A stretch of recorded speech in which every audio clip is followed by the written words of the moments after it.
feel this ancient power. Get back! Element for the end! Dumpty Dumpty Go!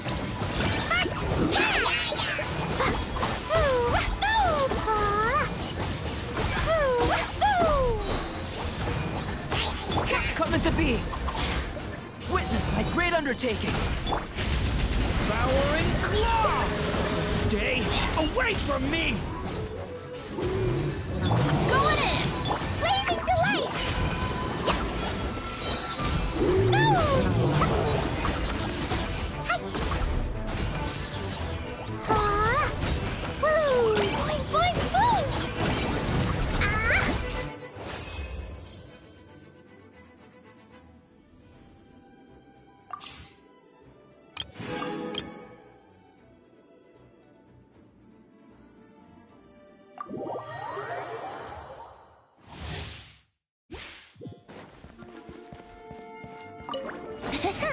Here we go!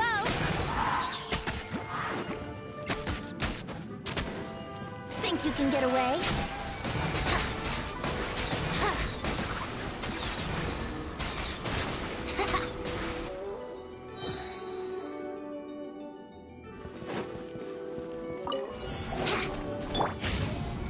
Kane! You... Let's play! Time for takeoff!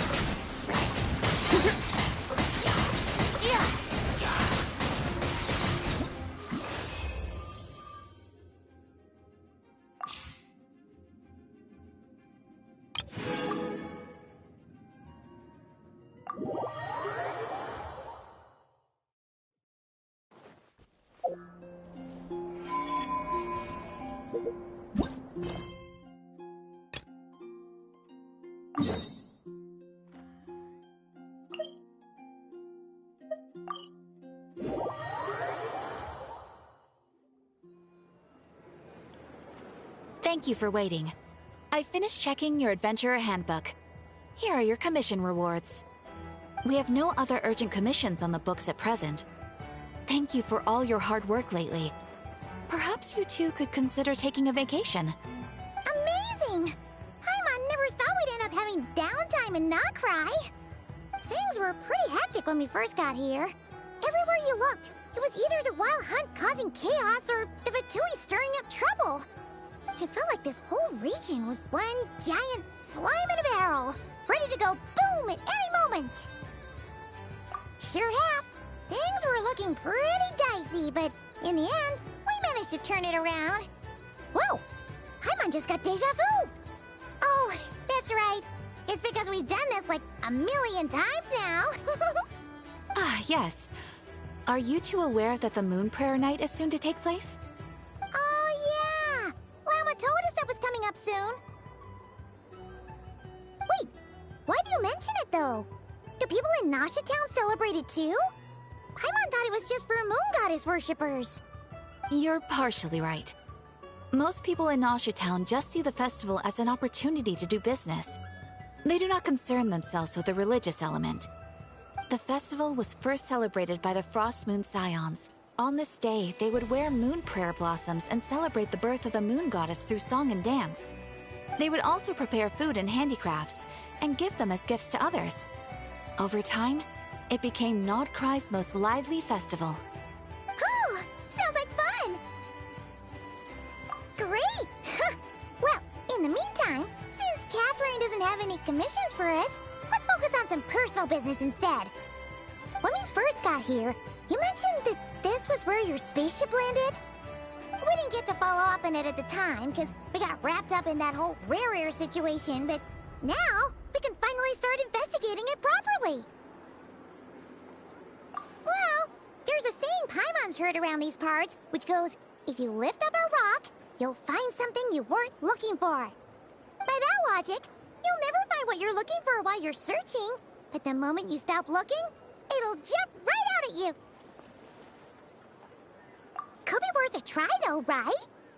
Anyway, Paimon suggests we focus on other stuff we want to do for now, and just keep an ear out for spaceship-related intel as we go.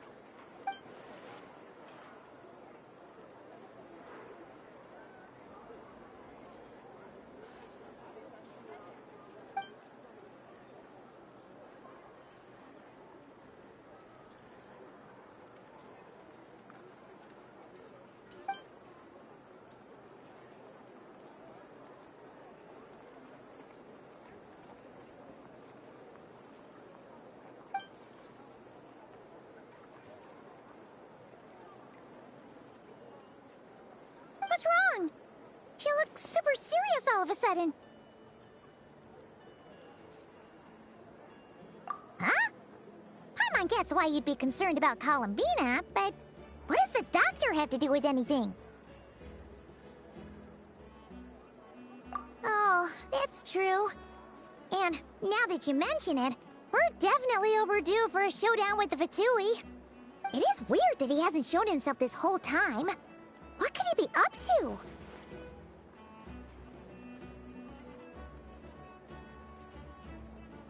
True. Paimon would much rather deal with Marionette anyway. She says the meanest things, but when it comes down to it, she doesn't seem like a bad person. Maybe it's the pressure of being a Fatuse? Especially as a Harbinger. Does she feel like she's gotta act tough to keep up appearances or something? But then, every time we headed out with Rarier, she always wound up having to repair Polonia and her other robots. That's gotta sting. Losing face always hurts more for people who care a lot about their image. She's probably still furious about it. What? Relax! She's not even here! Huh? What's the matter? Oh, nothing. Sorry, we'll be on our way now. Where are we again? Oh yeah, Columbina? Right, yeah, let's go see Columbina.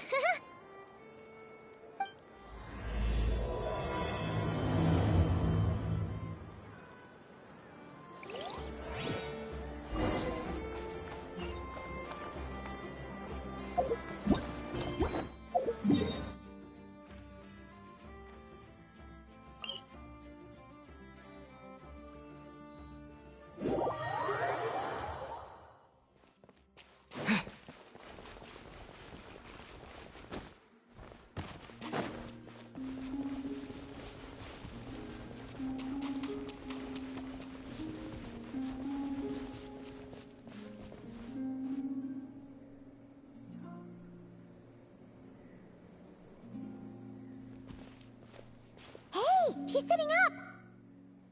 Is me sitting here a rare sight? No, we just thought you'd be resting. Perhaps I would have been, were it not for the sudden arrival of some unexpected guests. Not that I consider it a disturbance. After all, you are the only ones who are free to enter. Would it not be a little unfriendly of me to lie down while we speak? I didn't realize you put so much thought into little things like that.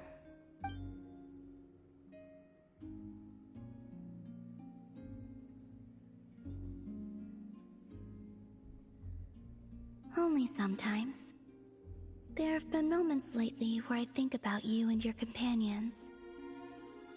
They are warm, mysterious, and cozy memories. Very few of my past memories are anything like that. They say that travelers return home bearing bags full of souvenirs. But my luggage was empty, and I believed it would stay that way. Return home? So, you're still planning on returning to the moon? Yes. This planet continues to reject me, reminding me that I do not belong here. If I remain in Teyvat, there will come a day that I disintegrate. And I don't mean reduced to dust, or turned into food for the flowers. I mean, I will cease to exist entirely. Alright then. Well, we're sure gonna miss you. But it sounds like we'll have to say goodbye. How do you intend to return? The moon prayer night is soon to arrive.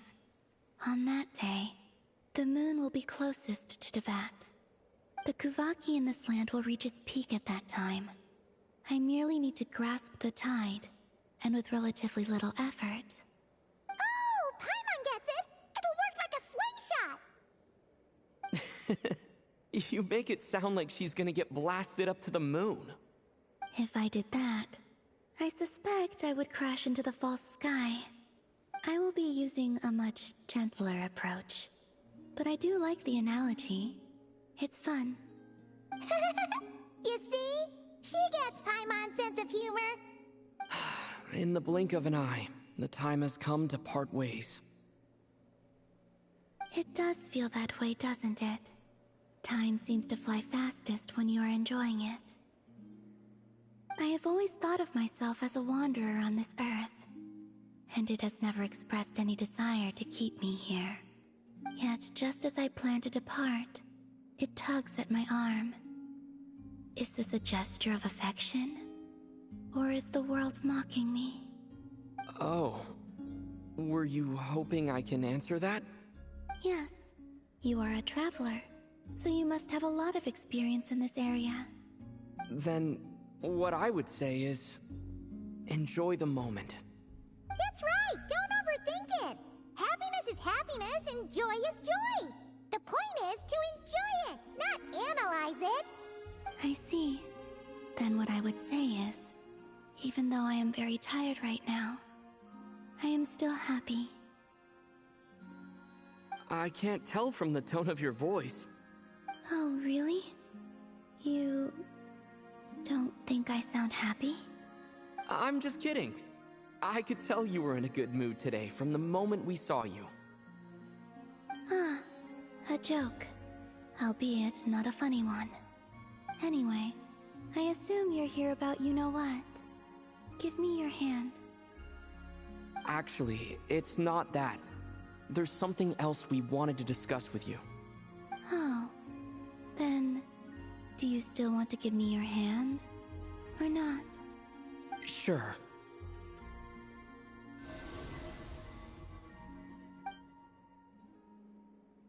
Thank you. So, I've heard that in the Moon Prayer Nights of the past, people here would hold celebrations in the Moon Goddess's honor. Since you helped so much in our fight against the Rehir of Solnari, I think you deserve a farewell party before you return home. I haven't asked everyone else for their opinions on this yet, but I'd like to invite you to join the upcoming Moon Prayer Night. I've never joined a Moon Prayer Night before. I'm not sure what I would even do. Oh, don't worry about that! We take care of everything! All you need to do is show up. Of course, there's no need to force it if you're not feeling strong enough. It's just, this kind of felt like a golden opportunity. But they call me Kutar, and the Fatui have an arrest warrant out for me. I shouldn't appear in public right now.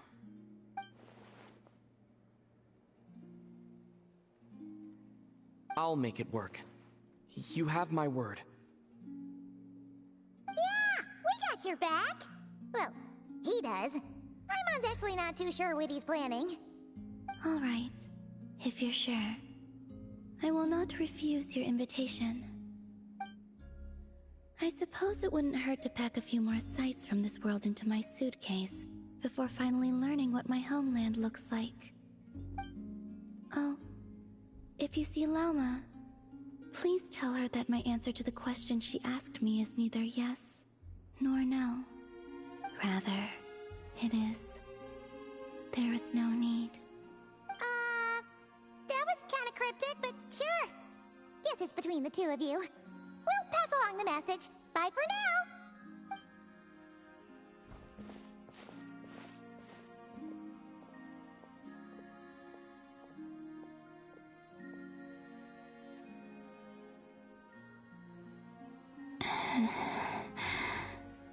And also, I do not know.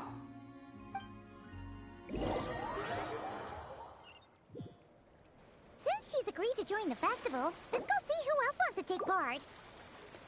Lauma's gotta be the person most familiar with the Moon Prayer Night. We should start with her. Also, what exactly is your plan to keep her safe? Not sure yet. I'll figure something out. What? Are you serious? And Paimon even gave you her vote of confidence back there! When did you become so sneaky?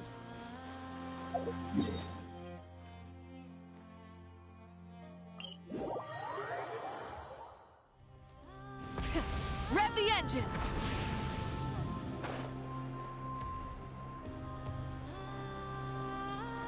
Hey, Llama! It's us! Huh?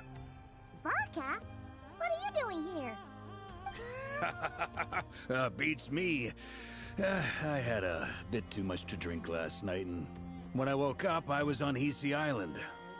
Mr. Varka is helping to oversee Nasha Town's preparations for Moon Prayer Night. He is here to go over some details regarding the decorations and custom cloth designs. Right, yeah, that too. What do you mean, that too? Yes.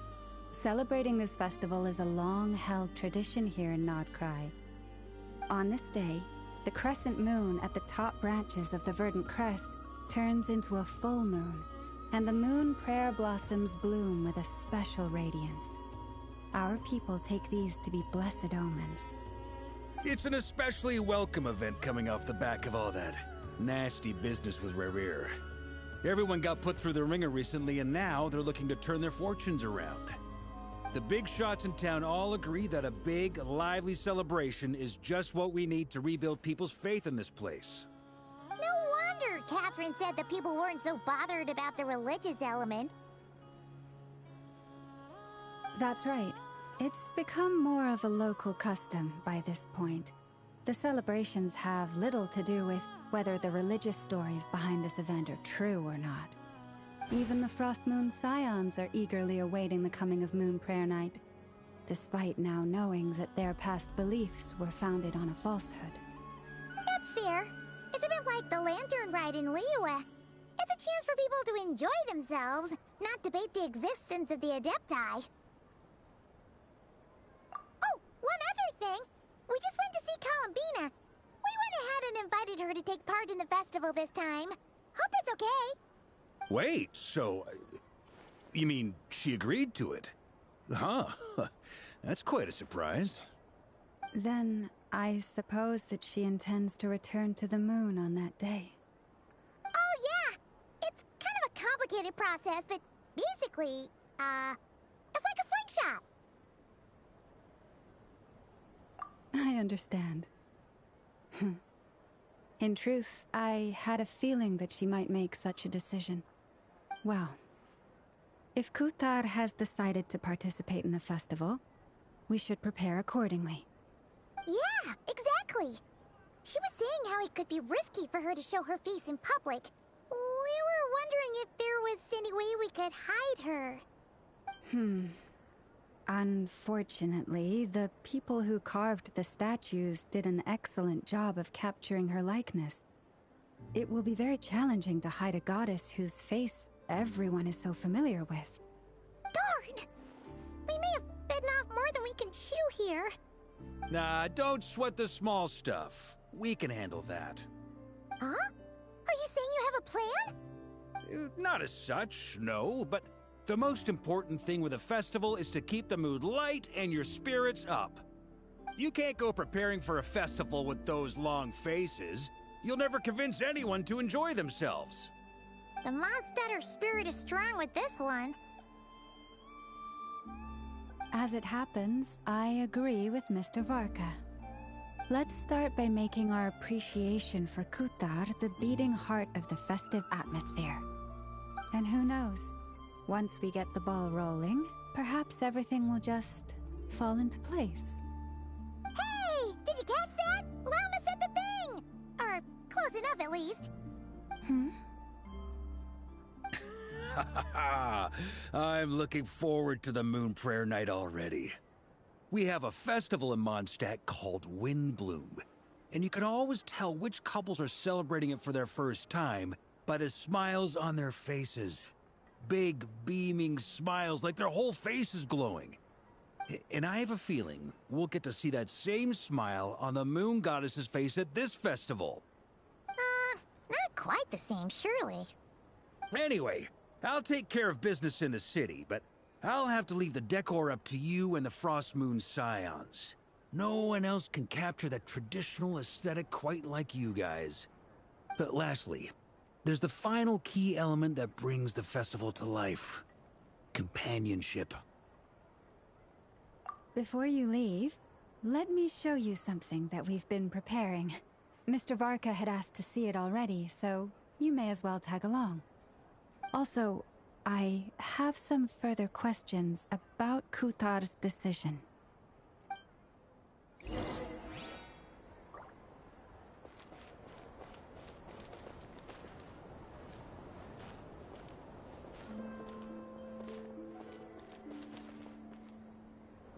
Huh! What's this? They sure look like they're having fun. I believe so. Kuhenki seem very skilled at playing drums like these, although I'm not sure where they learned it from. Maybe it's an innate talent? In their eyes, they're probably just playing with toys. Wanatar!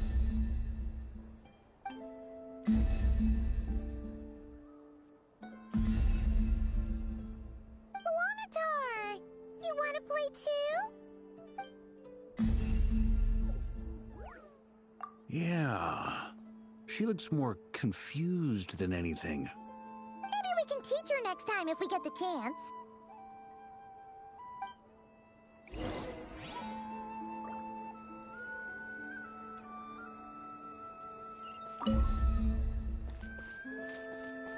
What are these floaty things?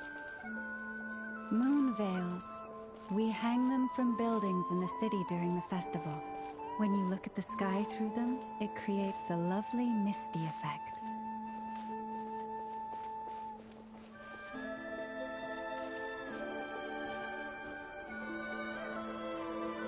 Everyone seems hard at work. They're preparing items for Moon Prayer Night.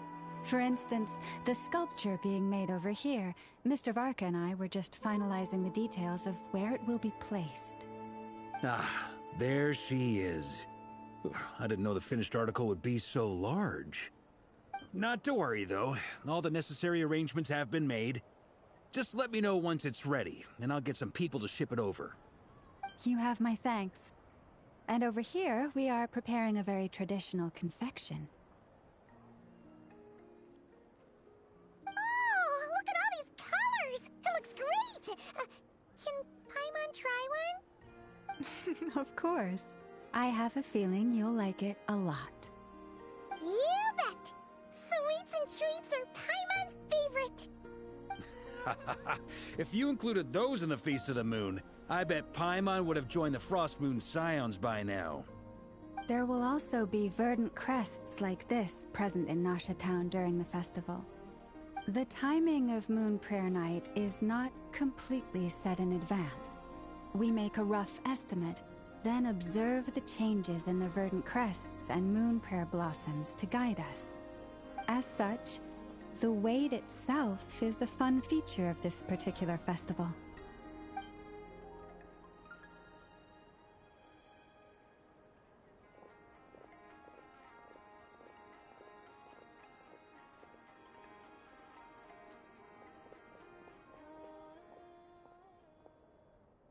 Let's talk here. To tell the truth, I am very surprised to hear that Kutar is willing to participate in the festival. I once asked her if she'd be willing to stay with the Frost Moon Scions. I could introduce her to everyone, and we could be a family to one another. She did not answer, but she has not appeared here since.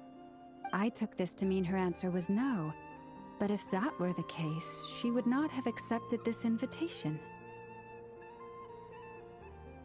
Ah. I see. Maybe she is right. Maybe the Frost Moon Scions of today no longer need a moon goddess. But my wish was not for her to come here and be worshipped as a deity. I simply wanted to offer her a place to stay. I'm sure she believes that showing herself here might invite Fatui intervention, and as such, she does not wish to cause us trouble. But what really pains me about all this is that this is her birthplace. She ought to belong here, yet no one has been able to grant her shelter. I think I'm qualified to weigh in here. When someone's about to depart on a long trip, what they need is blessings, not burdens. We should wish her the best, not make the journey harder than it already is. Anyway, she's agreed to attend, hasn't she? All we need to do is simply respect her decision. I see your point. Yes, she will soon depart after all. Our job is to leave her with some happy memories. Besides, who's to say her journey to the moon is a one-way trip? It's not like she can't come back and visit if she wants, right? Paimon agrees wholeheartedly. Festivals are all about having fun, so let's keep it simple. All right, I'm gonna head back to Nausea Town soon. Want to come with? I'm guessing you have some other folks to visit there. Sure thing, let's go! Bye for now, Wilma! Thank you all. Goodbye.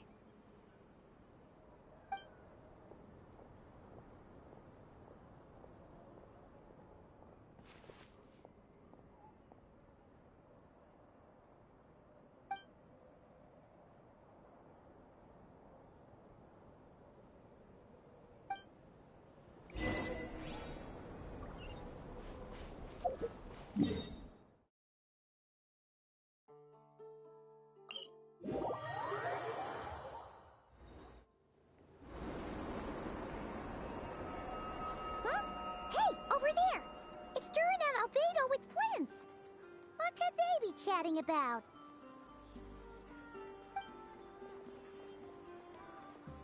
Your guess is as good as mine. Ah, Grand Master, and the Traveler and Paimon. Hello there. It's been a while. Perfect. We have some new volunteers for our investigation. Wait, let me guess. The righteous Lightkeepers are finally ready to hunt down the Abyssal Dragon? Haha. Yes, that too. Yeah, right! Oh, wait! Why does everyone keep saying that too? Well, to be precise, the facts match, but not the causality. Wait, so I guessed right? Half right! Don't act so impressed with yourself. Maybe I can explain. We ran into Mr. Flint's north of Nausea Town. At that time, we just noticed a few abyssal creatures out in the wild, but the strange thing was, I didn't detect any traces of abyssal energy on them at all. On closer inspection, we realized that they were not real monsters, but something akin to reflections in the water, or perhaps a mirage. Huh? What do you mean? Like, you could see them, but not touch them? Exactly. It was very peculiar. They roared and tried to attack us, but we could not make any physical contact with them. I think I've heard of things like that happening in Notcry before, but I don't know much about it. Yes, it's a known phenomenon. Mirage-like illusions tend to appear in Nodcry in the run-up to Moonprayer Night. From a distance, they appear quite real. I myself thought that Misters Durin and Albedo were locked in battle with abyssal monsters when I first arrived. But after sharing intel and investigating a little further, we can confirm that these illusions are harmless. There is no great cause for concern. All the Mirage stories I've heard are either animals, rocks, or small houses. Abyssal monsters, though? That's a first. It's a first for me, too. So I'm planning to look into it further just to be on the safe side. I intend to inspect a few more locations. What about you two? Any plans? Alice contacted me a few days ago. She'd like me and Durin to assist her with an experiment. But we lost contact shortly after receiving the message. I'm sure that comes as no surprise to anyone familiar with her. We don't know when the wind will blow, yet when the wind blows, we will know. That, in a nutshell, describes how Alice operates. Yeah, that tracks. Okay. Well, I suggest we investigate this Mirage business in the meantime. It's piqued my curiosity, and I'm pretty sure I know someone who will already be 10 steps ahead of us. Well said. Right? Whatever's happening in Notcry, she always seems to be the first one to know. Let's go see what she knows. We can invite her and her staff to the festival while we're at it.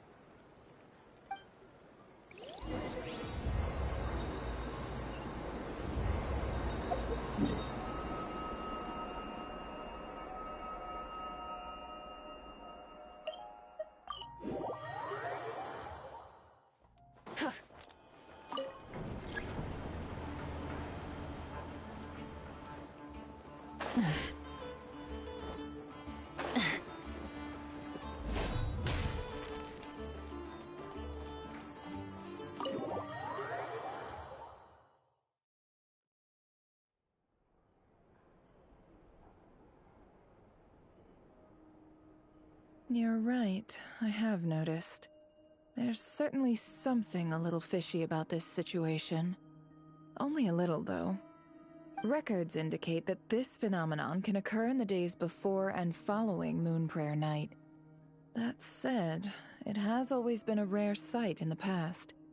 The odds of encountering these phantoms are similar to looking up in the night sky, happening to see a shooting star, and managing to make a wish before it disappears. But this time, either everyone's getting lucky, or they're appearing far more frequently than usual. Yehoda's out gathering intel as we speak. In the meantime, let me check off some points of interest. First, the Abyss. The ones we saw seem to be abyssal monsters. Indeed. But we have identified one location where many more of them have made an appearance. And not just monsters, but human phantoms too. Given the scale and nature of the phantoms, it's almost as if someone's last memories are coming to life. Or perhaps the memories of multiple people. Oh. So you mean the phantom monsters are hunting down the phantom humans? Exactly. The phantoms can interact with each other, but we have no means of intervening. In addition, some of the human phantoms would seem to be from the very distant past. This is clear both from the clothing they wear and the stories they tell. They claim to be from Hyperborea, a name which I've heard from Lauma before. If this is true, it means they must be from 6,000 years ago. Did Paimon hear that right? 6,000 years? It sounds like this merits further exploration. That'd be a big help. I'll leave it with you, Albedo. My knowledge of ancient history is non-existent. I used to doze off every time the pre-Knights Favonius era came up in class. It's quite a miracle that you were able to understand these phantoms' speech, given how long ago they lived. I suppose you're right. But I'll leave the archaeologists to ruminate over that conundrum. As an intelligence broker, my sole interest is in the value of the information I gather. Which, in this case, hopefully means earning myself some good favor with our dear Lady Moonchanter. So calculating. Whew, this intel broker logic always catches Paimon by surprise. Sounds to me like we could split the work up. I think the abyssal phenomenon is best left to Albedo, Flints, and me. Agreed. It coincides with my duty as a lightkeeper. For my part, I'd like to understand the Abyss better. Even a little knowledge would go a long way. This is certainly a rare opportunity to study the Abyss. But even rarer, perhaps, is the chance to make contact with the Ancients. The Curatorium will take the lead on investigating the Hyperboreans. We put in the work to learn what we know so far. It seems only fair that we get some quantity of exclusive intel. That just leaves our trusty team of 2 unassigned. Since you became an honorary knight, of course. This was part of my grand plan all along. Ha ha ha! Oh yeah, by the way, we managed to convince Columbina to come to the Moon Prayer Night celebrations. Would you and Yehoda like to join too? She agreed to that? Huh. Quite an achievement. Never underestimate the traveler, I guess. I'd be happy to join. No point shutting myself inside when the streets are all decked out. I doubt any clients will be visiting during the festival in any case. And Yehoda loves a party, so I'm sure she'll jump at the opportunity. No. No. No. No. No. No. No. No. No. Way to contradict me in front of... Wait. No, that's not what I have bad news, boss. So many people. All right, everyone inside, quick.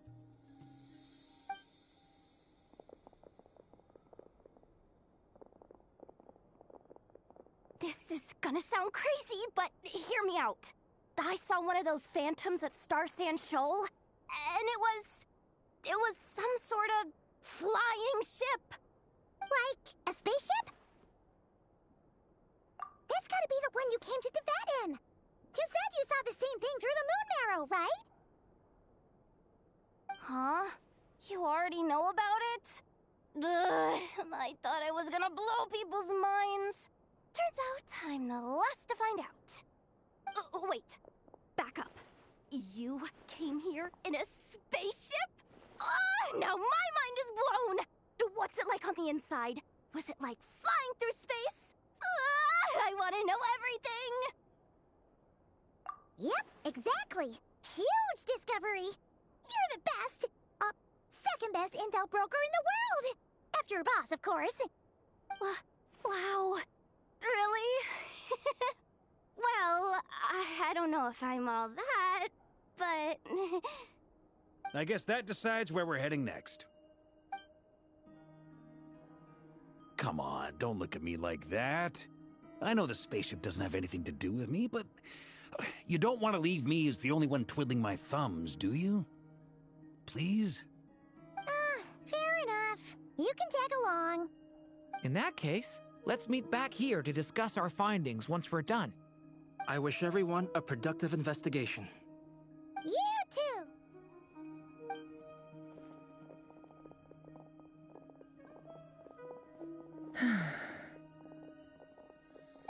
What's up, boss? Aren't we gonna head out? Tell me, Yehoda, when did the Curatorium start giving out intel for free? Oh, sorry, boss.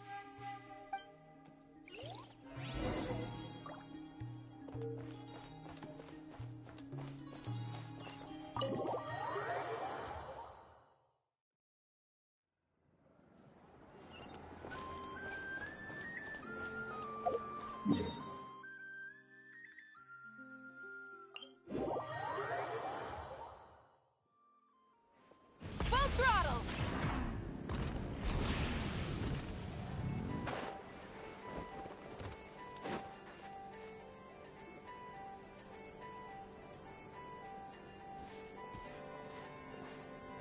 Wow, what do you know? Yehoda was right on the money.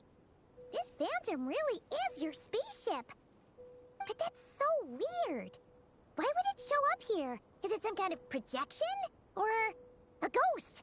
Like, maybe it no longer exists, but somehow it left an afterimage?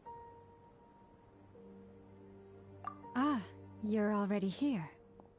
Miss Lauma, what a surprise. I thought you were busy with festival preparations. I was, until one of our people informed me that a strange sight had appeared at Star Sand Shoal. No one's ever seen something quite like this before. I thought I should see it for myself. Same here. Oh, so we heard that these things appear around the festival period. Any idea why that is? Unfortunately not. We have very limited information about them, since they can't be interacted with. And no human phantoms have ever made an appearance before now. The most we've been able to deduce is that these sightings appear to be connected to the increase in Kuvaki energy around this time.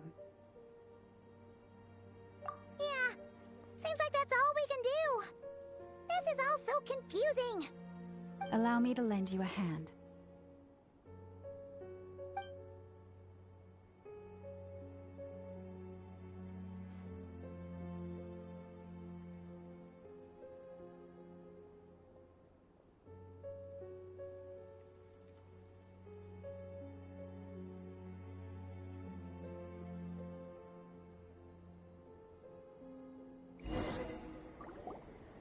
everyone.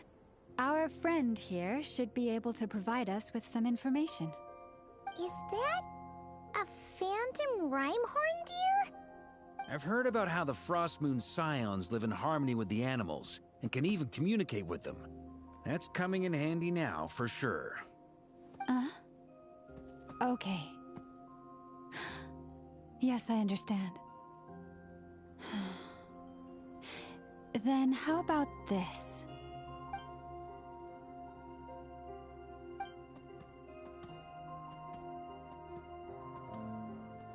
Oh, it's leaving.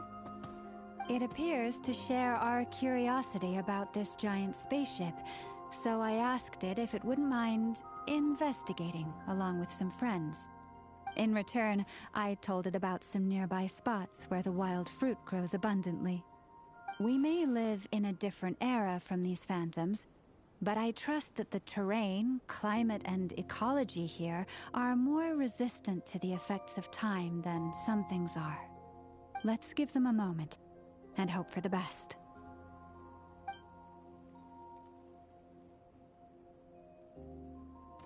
All back together?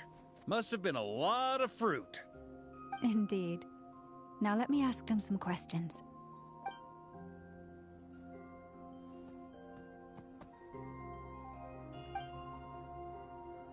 It did find a lot of wild fruit, enough for them to feast for a long while. This puffin circled in the air several times, but didn't spot anything out of the ordinary. Certainly nothing to do with the spaceship. Huh. Well, it definitely makes sense to get a bird's eye view. Indeed. Other than that, I was also thinking that the world these phantoms see is also different from ours. Oh, I get what you mean. The wild fruit exist in both times and spaces, but there might also be things that only exist in that space-time, which we can't see. Good point. Great thinking, Lauma. Blunthorn rhinos can use kuvaki to shift great rocks, but this one says it couldn't get that ship to budge by even an inch. The sniffer mole tried too, but despite being a skilled digger, it could not get through. They say that the spaceship looks robust and undamaged. It seems completely impervious to any and all attacks. Whatever lies within is well defended from harm. So, just like us humans, there was nothing they could do about this spaceship either. Yes, still, they deserve our thanks. We are grateful for all your efforts, dear friends. Now go, and enjoy your feast. I've noticed some other human phantoms gathered nearby. Come on, let's go talk to them.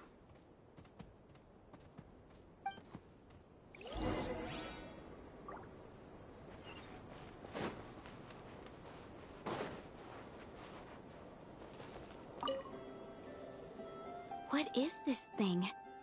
I've never seen it move, and there's no way to get inside. Goodness knows.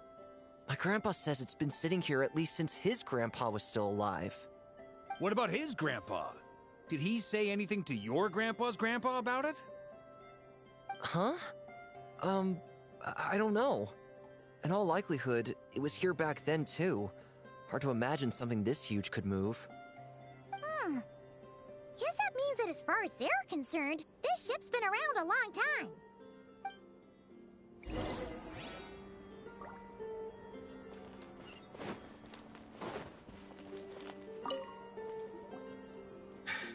Come on, brothers.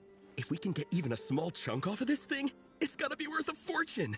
Today is the day we strike it rich. Huh? You mean Paimon? Yes, brother, I shall join you. Let's make our fortune. We should go with them. What the? This thing is crazy tough. I can't even scratch it. What's it made of? Sorry, brother. Looks like we'll have to seek our fortunes elsewhere. Enjoying yourself? I was just seeing if I could influence this phantom's perception by playing. But nope, no dice.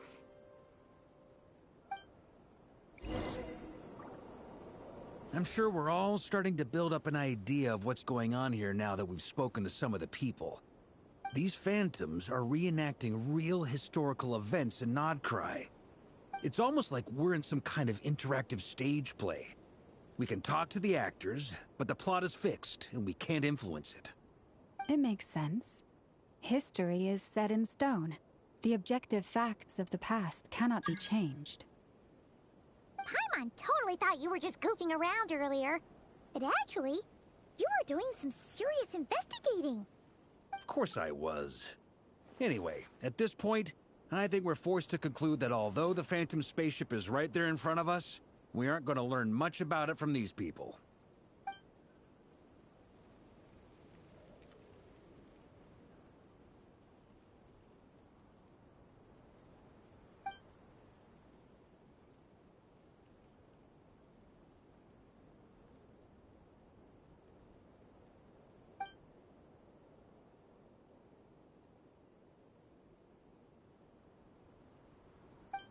Don't be discouraged. If nothing else, this is proof of the ship's existence. And think about it. So many people tried to hack their way inside, but no one could get the door open. It's made of very tough material. To me, that says that we'll either find the ship itself or the story behind it. It's just a matter of time. Huh. Every now and then, when Varka gets serious, he actually does seem like Grandmaster material for once. I wonder how the others are doing. Let's head back for now. Sounds good. Also, drinks are on me if Team Knights of Favonius is the first to finish. Wait, we have a team name now? Am I in Team Knights of Favonius as well?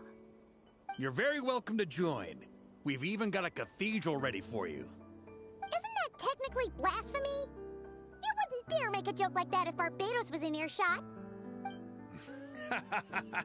Nah, I'm sure Barbados doesn't mind a little harmless blasphemy once in a while.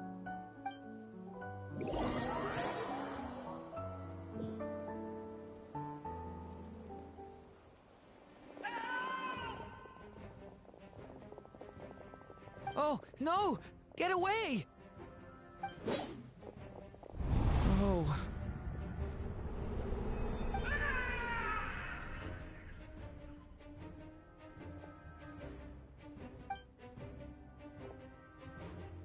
I know it's hard to stomach, Mr. Duran.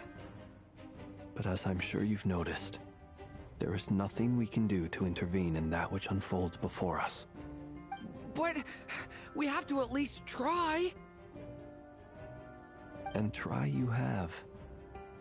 But are you aware of how many unsuccessful attempts you've made now? I wasn't keeping count. I'm afraid this is the 39th failure so far. Or the 5th if we're only counting this particular victim. There are no indications that these phantoms may be altered in any way. You seem to have calmed down a little. I'll make us a fire. You should rest and have some water. Feeling any better now, Mr. Duran? May I ask a few questions? Be my guest. What exactly are we witnessing here? What happened to those people? My guess would be that we are seeing Nodcry during the Conrian Cataclysm. Would that be accurate? Conria. That is correct. As you know, once the Abyss senses even the tiniest crack, it floods in and spreads like wildfire. There was a time in the distant past when it permeated all of Nodcry, causing immeasurable harm. The people paid a terrible price to heal this land. Then, 500 years ago, the whole of Teyvat suffered an abyssal disaster. Once more, Nodcry was dealt a devastating blow. I see. In the face of the abyssal onslaught, all were like grains of sand tossed around by a tidal wave. Be they human, fae, or god. The moment you witnessed is but one drop in a whole ocean of catastrophe. All right. I guess that answers my second question, too. I wanted to know why there's nothing I could do to help them, and that's because what we are seeing is history. That would be my guess as well. As I understand it, history and fate are not all that dissimilar. The latter may be unseen to us, but both are immutable. Yes. Fate was determined long, long ago. I still have a couple of other questions for you, Mr. Flint's. You mentioned more than one abyssal disaster that has struck this land in the past. How can you be sure that what we're seeing is from the Conrian incident? And also, how are you able to stay so calm when you're talking about these events? From everything I know about you, you're not cold or ruthless, and you're not indifferent to the suffering of others. Alas, I am forced to show my age. I must be 600 or 700 years old by human measure. Wait, so you... One is not easily moved by history when one has witnessed the truth firsthand. I'm sorry. You needn't apologize. Your passion is a good thing to have. Treasure it, because someday you may find it in terribly short supply. Now, at the risk of offending you, I have a question in return. Your curiosity toward the Abyss, is it born from hatred or because you sense its call? I only ask because I kept a fragment of Rere's body in my lantern for a short time. Specifically, his heart. So I know what a burden it can be to carry the Abyss with you. And I hear its power growling from somewhere within you. In my eyes, your mere existence is a miracle.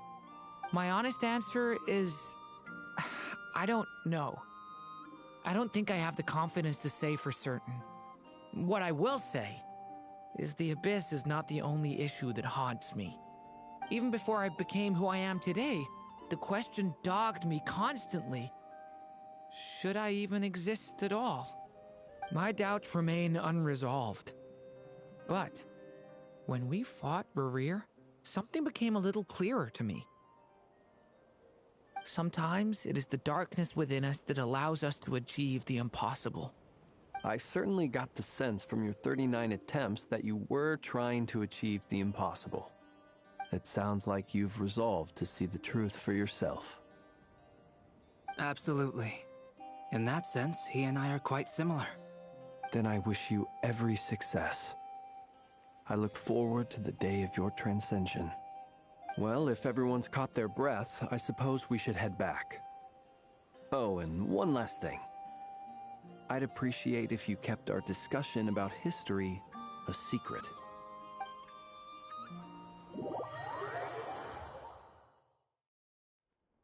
Incredibly, our separate investigations led us all to the same conclusion.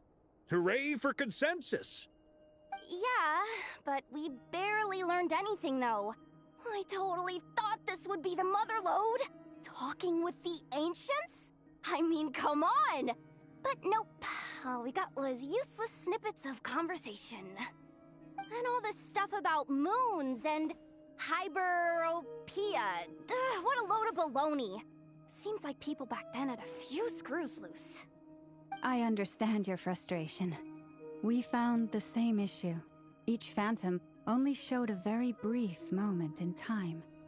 There isn't much value to be found in these miscellaneous fragments of a civilization's history, no matter how glorious it may have been. If there's a silver lining, it's that these phantoms are harmless to the present reality. They shouldn't get in the way of the festivities. Paimon agrees. And not just because it's the first thing she understood in this whole conversation. You look disappointed, Nefer. Is something the matter? What do you think? We all worked our tails off, but the only one to gain anything from it was you, Lady Moonjanter. Well, please do share the Hyperborean records with me. I will gladly inscribe them in our people's documents. Oh, duh! Yeah! That was it! Hyperborea. Hyperborea. I'm serious.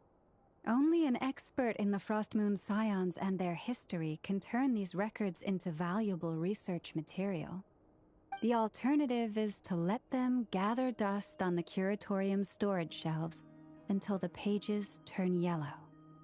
Nefer, you're wise enough to know that cooperating and sharing the profits is the best course of action here. Well, that goes without saying. Sure, let's do that. Huh? But didn't you say we aren't supposed to give out intel for free? Sorry. Shutting up. Now is not a good time to push Nefer's buttons. Anyway, back to Moon Prayer Night. I'm thinking that we should prepare something a little special, aside from the usual decorations and so on. You mean a parting gift? Can't go wrong with food. Although, does food go bad on the moon? Perhaps a lantern would be a better choice. It might be dark up there. It could prove difficult to light a lantern on the moon. Magical stones might serve that purpose better. What about a clockwork mecha model from Fontaine? I've got a whole bunch at home. I use them for fighting practice in my free time. None of these sound like things she would be even remotely interested in. But we don't interact with her enough to know what she likes. Yeah. It would really save us the guesswork if someone could find out what she's into. Wait, what the? Traveler? They're all looking at you. Great! Haha, problem solved. Now, I need to stop by Dory's. Gonna need her help sourcing a bunch of stuff for the festival. Then let's leave it there for now. We all have our own business to attend to. Traveler, if you find out what Kutar likes, let us know right away.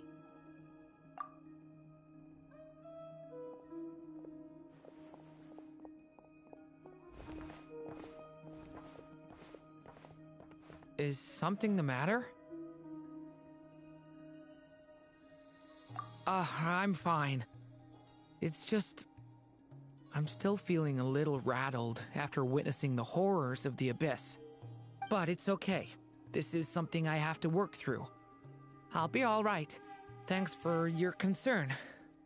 Well, don't put too much pressure on yourself. If you ever feel like something's wrong, physically or mentally, we're here to talk. Come on. Stop treating me like a kid.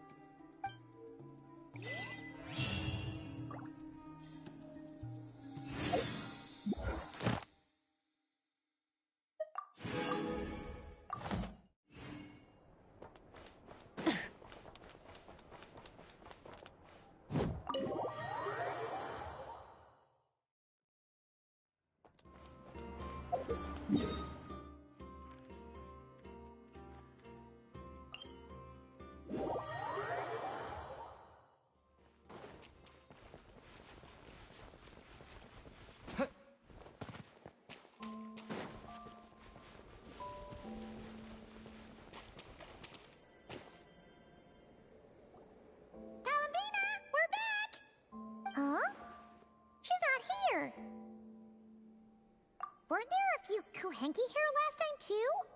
Where did they all go? Walkies? For Kuhenki? You're not pets, you know. Oh, well. Looks like we just came at a bad time. Let's try again tomorrow. There's still a few days until Moon Prayer Night, so we're in no rush. Besides, she needs time to rest anyway.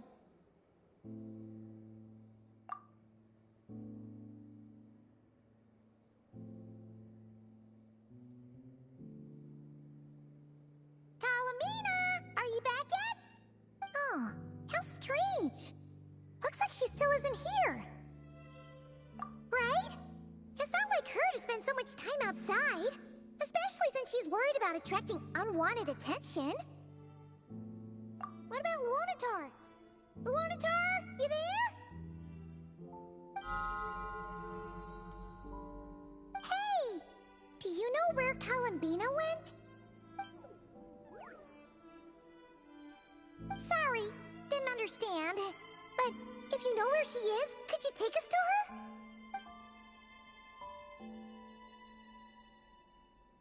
Yeah, that's even stranger.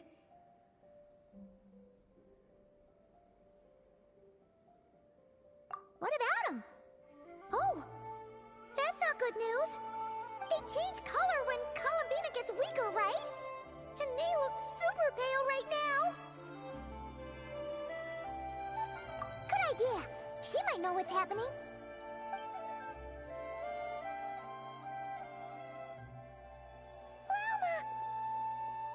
Ah, it's you. How is Kutar? Is she okay?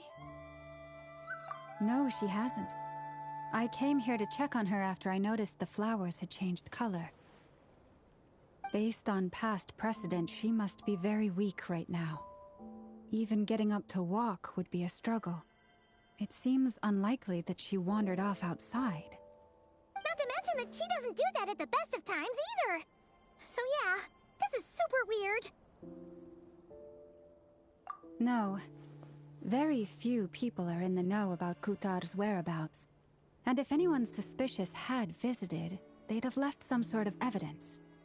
Come on, let's go to Nasha Town. If anyone has seen her, someone there will know about it. It's not Cry's information hub after all. Makes sense. Let's go!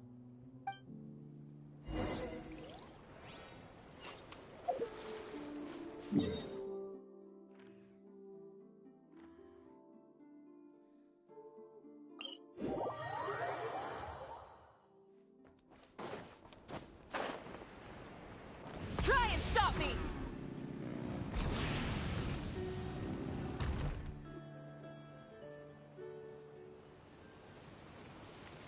Wait a moment. Is it just Paimon, or is this stall kind of suspicious? It's never been here before, right? No, I don't recognize it. Alas, your free and easy adventure time is over. Now, prepare to face the final boss of Nod Cry. Whoa! Where'd that voice come from? Not sure, but it's definitely hostile. No, no, no, not that way. The final boss is right here. The sniffer mole? That's the final boss? Surely not. Also... Okay, the jig is up. I'll stop teasing you. Turn around. I'm right behind you. It seems I've managed to leave quite an indelible impression, even though you've never seen my face. Oh, nothing could make a great mage more pleased with herself.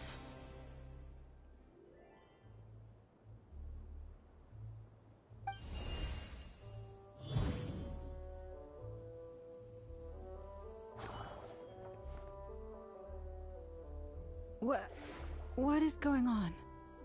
I've heard that all the big shots in Teyvat have long, wordy titles that stun people speechless when they make their entrance. Unfortunately, none of them are affiliated with the Hexenzirkel, and we ourselves keep a very low profile. The notorious name-dropping doesn't quite work for us. Still, I, for one, think I'm really quite amazing. So that didn't stop me from coming up with a title anyway.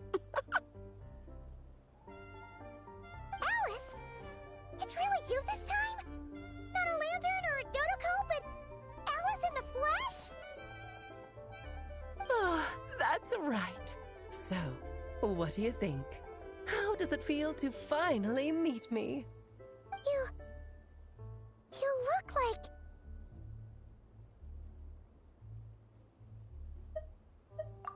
Oh, that's the first thing you thought.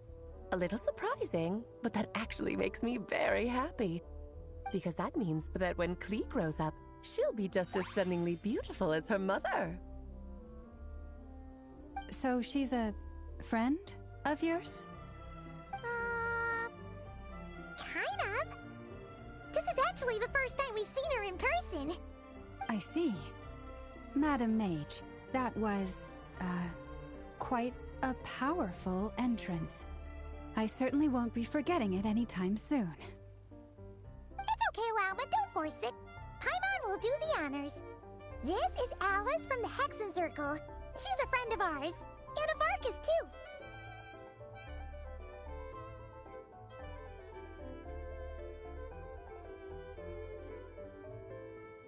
That's right. She's a good person, just kinda unpredictable. Well, what is the human heart if not unpredictable? Hmm? If we could not do as we please, how would we differ from machines? I am Lauma, Moon Chanter of the Frost Moon Scions. It is a pleasure to meet you. Oh, I know. Before you got here, I spent a good, 15 minutes getting up to speed on Nodcry's present situation. In other words, I've read the whole in the last episode part, so we can skip the pleasantries. Fair enough. Well, Miss Alice, I can already tell that you have quite a unique personality. He'll get used to it. Paimon sure is. So anyway, what are you doing in Nodcry, Alice? Oh, I thought I told you already. This time, I'm the final boss. And what a formidable foe I shall be. Powerful, confident, decisive, and good luck finding my weak spot. You will never succeed. Oh, drat! My one weakness, and you found it in an instant. Fate has been dealt a devastating blow. Thus falls the great Dodo King. Why are you playing along with this nonsense? For funsies, of course. What's wrong, Paimon? Are you disappointed in me? Am I a gigantic letdown? No, it's just... You seem like a busy lady. And this is the one time you've shown up in person. Paimon figured it would be for something more high stakes than just goofing around. You're quite right. I'm here in Nodcry because something big happened. Something big enough it caught the attention of the Hexen Circle. It concerns the 3 moons, Tevat's borders, and of course, the moon goddess you are currently searching for. Kind of. Why don't we discuss this over a pot of tea? My main reason for coming on this trip to Tevat was, of course, to have some fun. But I do technically have a job to do as well, namely, maintaining the stability of Tevat's borders. I'll skip over the complicated parts, but to sum it up, abyssal energies are all that lie beyond Tevat's border. We'd find ourselves in a real pickle if they ever made it through. And the phantoms you've been seeing are a sign that the border has been disturbed. No wonder they tend to show up around Moon Prayer Night. Is it because the real moon is now so close to us that its power can cross the border? In part, but only a negligible amount passes through. Just enough to influence the verdant crests and so on. And as you've noticed, there has been an unprecedented number of phantoms appearing this year. The influence of the moon beyond the border cannot explain this. No, there is another far greater factor at play. The trilunar syzygy. A trilunar syzygy? Eons ago, before the heavenly principles came to Tevat, it was the then 3 moon goddesses who controlled the laws of this world. Oh, that's exactly it!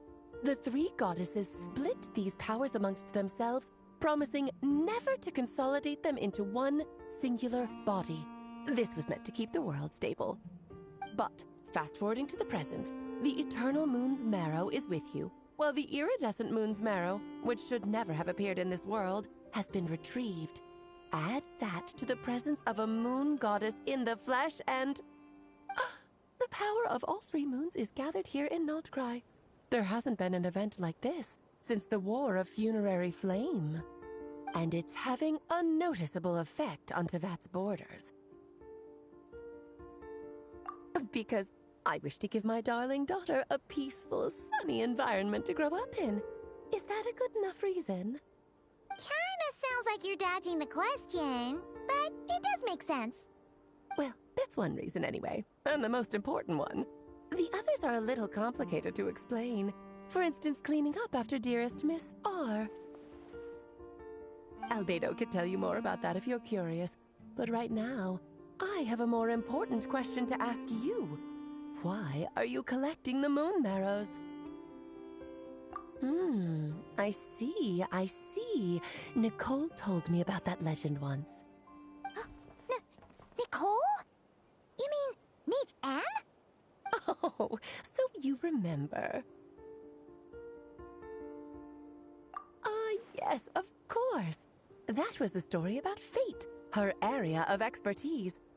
But back to the story of our dear moon goddess. I'm afraid her intended method of returning to the moon is unlikely to work anymore. What does that mean? She may be missing, but she hasn't gone anywhere. She has disappeared.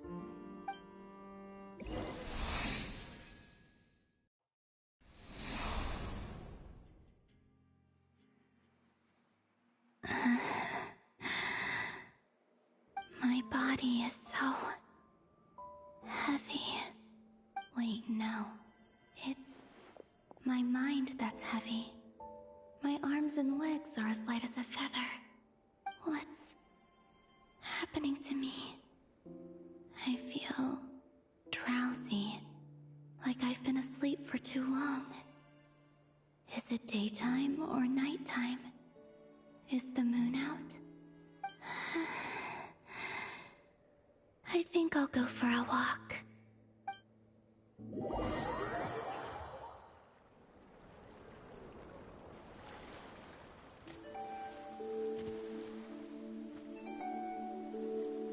Are you out for a walk too? Huh?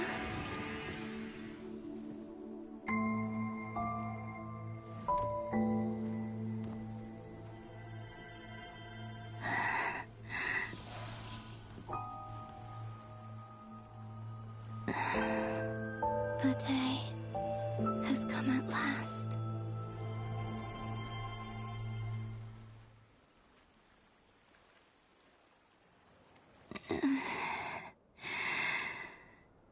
Have I grown so weak that I can't even sustain my physical form?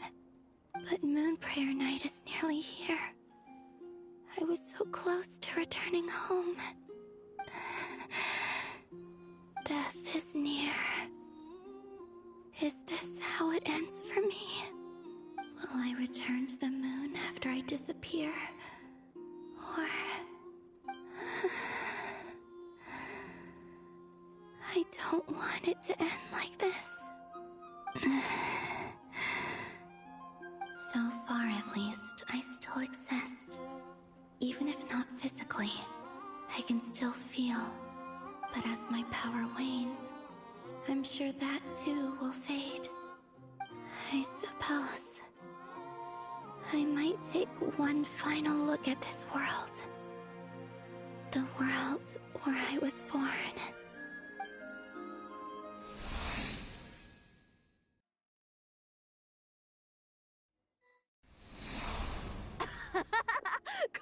Come on!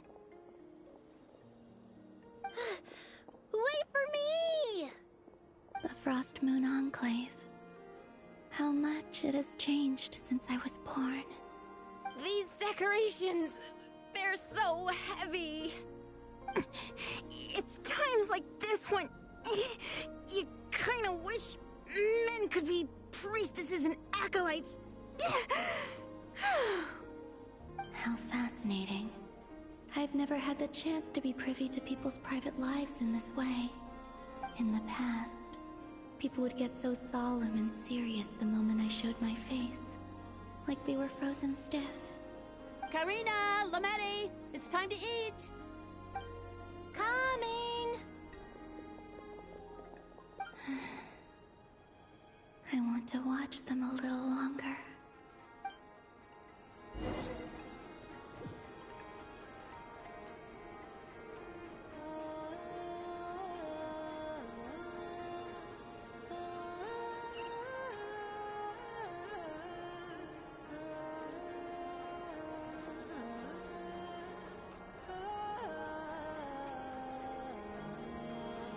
So just fill these balloons with air, right?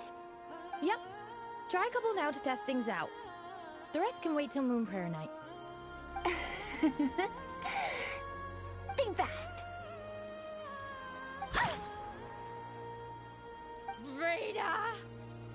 Teasing an acolyte of the Frost Moon Scions? Surely that's a punishable offense.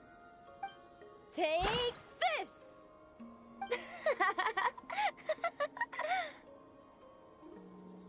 Huh? Alright, enough horsing around. Lady Lauma gave us a task. We should get back to it. The task is just to check that the balloons don't leak, right? Doesn't matter if we fill them with air or water. Okay, you got me there. And you got me there. But still, we can't use all the balloons before the festival even starts. We won't use all of them. And as long as Lady Lauma's trusted acolyte doesn't snitch, this can stay as a little secret between friends. A couple more can't do any harm, right? Oh, you menace. Then, think fast! Is pumping a balloon full of water really so much fun?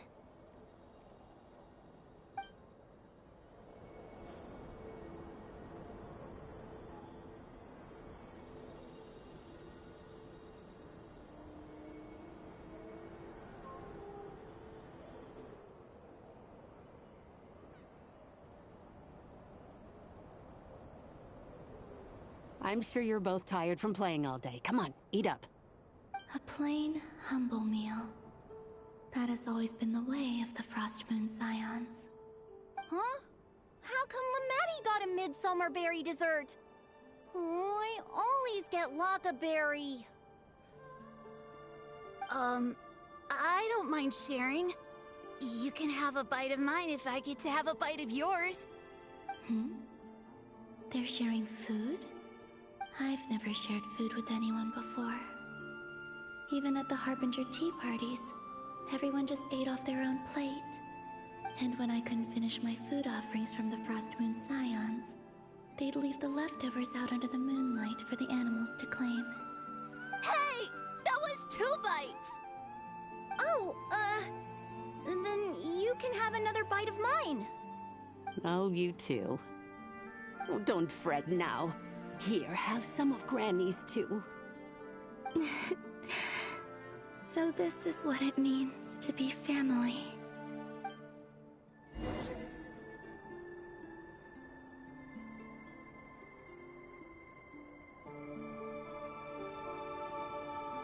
I'm seeing so much that I'd never usually get to see. They'd never act like this when I was around.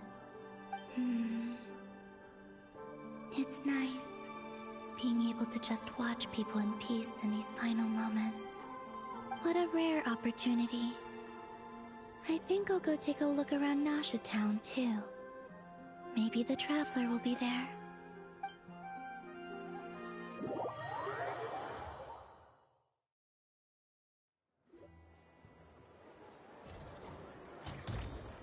After the War of Funerary Flame, the Moon Goddesses were no longer recognized by Tevat. They lost the whole foundation for their existence. That's why the Moon Goddess's strength is fading. She cannot withstand the world's rejection of her. To be more pedantic about it, the Moon Goddesses did something to offend the heavenly principles, and that's why they were ousted. Something of a recurring theme in Tevat's history. Theoretically, speaking so candidly should put me in their crosshairs too, but they can't tell me what to do. I'll say whatever I want. Anywho, the Moon Marrow energies were but a drop in the bucket for her, and that battle against the Ray Hair of Solnari only weakened her further. Fortunately, it happened close enough to Moon Prayer Night, when the Kuvaki concentration here is high. That's the only reason she managed to survive this long. What do you mean, fortunately? You said she disappeared. We're too late. Oh, what a headache. I thought this was all common knowledge. I guess I have some more explaining to do. Okay, buckle up. It's time for another lecture.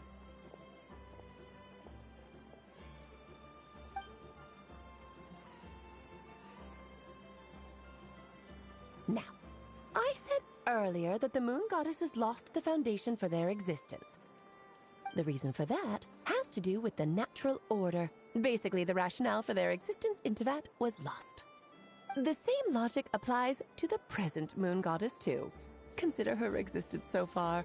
Her comrades in the Fatui called her Damselette. And she was worshipped as Kutar by the Frost Moon Scions. But these connections have now been severed, whether by her hand or yours. So, the rationale that once sustained her existence is now gone. Wait, we did that to her? Oh, well, strictly speaking, yes. But let's not start pointing fingers, shall we? I'll only end up as the big bad villain, and that's not the kind of final boss I want to be. Of course I do. I'm only the greatest mage in the whole entire world. Now, if you wish to find your moon goddess, there are two problems we need to solve. Firstly, we'll need to strengthen the connection between her and Tevat, at least enough to sustain her until Moon Prayer Night. Strengthen her connection? But does that mean I'll have to rally all the Frost Moon faithful behind this? I'm afraid a bygone faith and a former home won't be of any help to her now. Do you know her name? Her name? Oh, yes. Names are very important things. A name is a fundamental concept that anchors one's entire existence. Then your first job is to find it. As a moon goddess, I'm sure she must have a name she identifies with.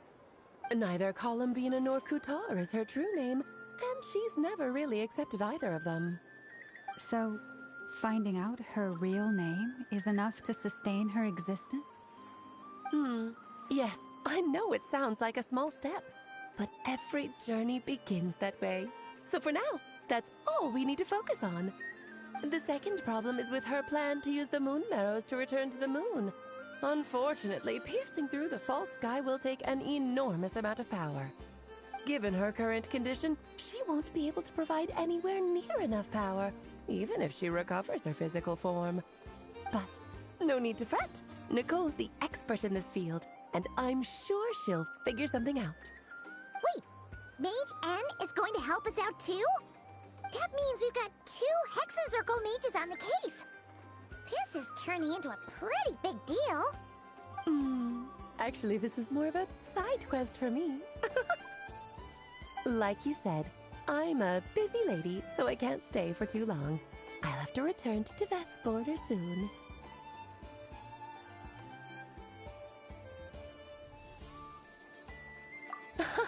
That's the upside you get for looking out for my little Klee. Hopefully that will incentivize you to carry on keeping her company in the future. Anyway, jokes aside, you'd better get moving. It will take quite a miracle for the moon goddess's consciousness to hold out till Moon Prayer Night. Oh, I suppose I might as well tell you where Nicole is before I leave. Off you go now. Time to meet your new friend. Oh, yes, and a little suggestion. Don't forget to mind your heads. What? I wonder how Durin's doing. I should really go see him before I head back. You really are super busy. I most certainly am. There's so many children I have to keep tabs on just in Mondstadt. Durin, Albedo, Venti, Varka. Klee didn't make the list, huh? Of course not. Klee is my pride and joy. I have no qualms about her, because she's the best child in the whole wide world. Yep. Klee's a little angel. I'm glad you agree. Well, all the best. See you when I see you.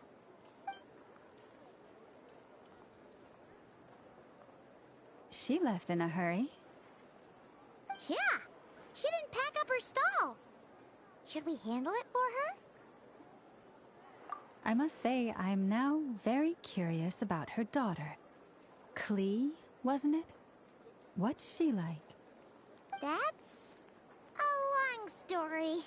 Come on, we'll fill you in as we go.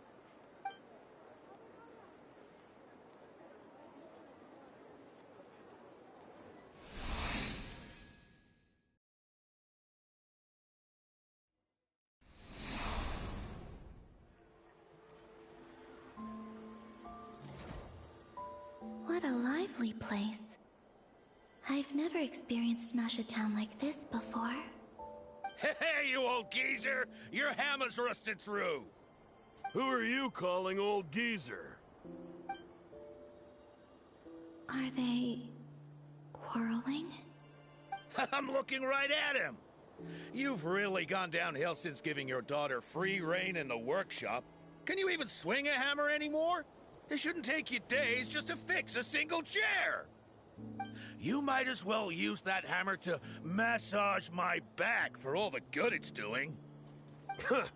Don't run your mouth, or you'll get a back massage that'll put you in bed for the rest of your life. Look, the materials haven't arrived yet, all right? You know how busy it gets in the days before Moon Prayer Night. I'll bet you send all the materials to your little princess. Blood's always thicker than water, huh? All right, you've made your point, Uncle Koski. As soon as the materials arrive, fixing your chair will be the #1 priority. And Dad, if you've got time to chat, why don't you lend me a hand, See? Lolka knows what the score is.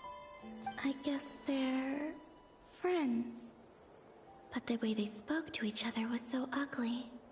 Then again, it wouldn't be the first time I've seen something like this. Columbina! Sing outside my door in the middle of the night one more time, and I'll unscrew your vocal cords. You hear me? Oh, Zandrone. So that was her way of trying to be friends with me. What a pity. I won't get the chance to say any ugly things in reply.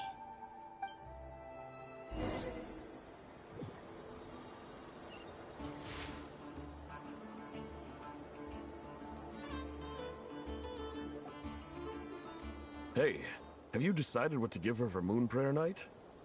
I sure have. She's gonna get the surprise of her life when she's least expecting it. Then I'll whip out the ring and pop the question. The surprise of her life. What a fun turn of phrase. Cool, I get the picture. You can spare me the gushy details. Ooh, looks like we have a customer. Hello there, ma'am. Would you like some Moon Prayer Night candy? Huh? Is he talking to me? Can he see me? Here you go.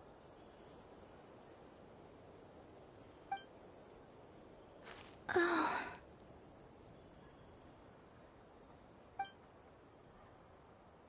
Come back anytime. Right. Now, where were we?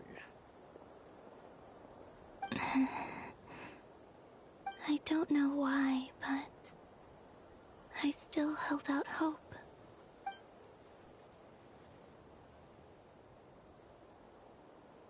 The most important thing right now is to find that mage. This name thing seems super important too, but where do we even start looking? I'd better go pay the Fatui a visit.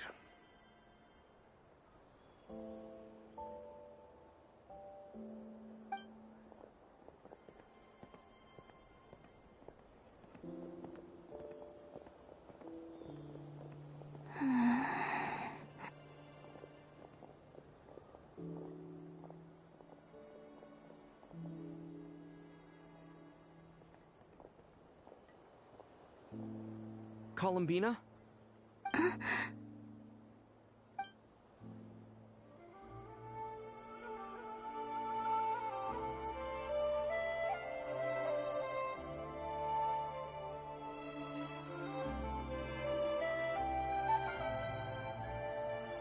Traveler? Let's go! This is no time to be spacing out!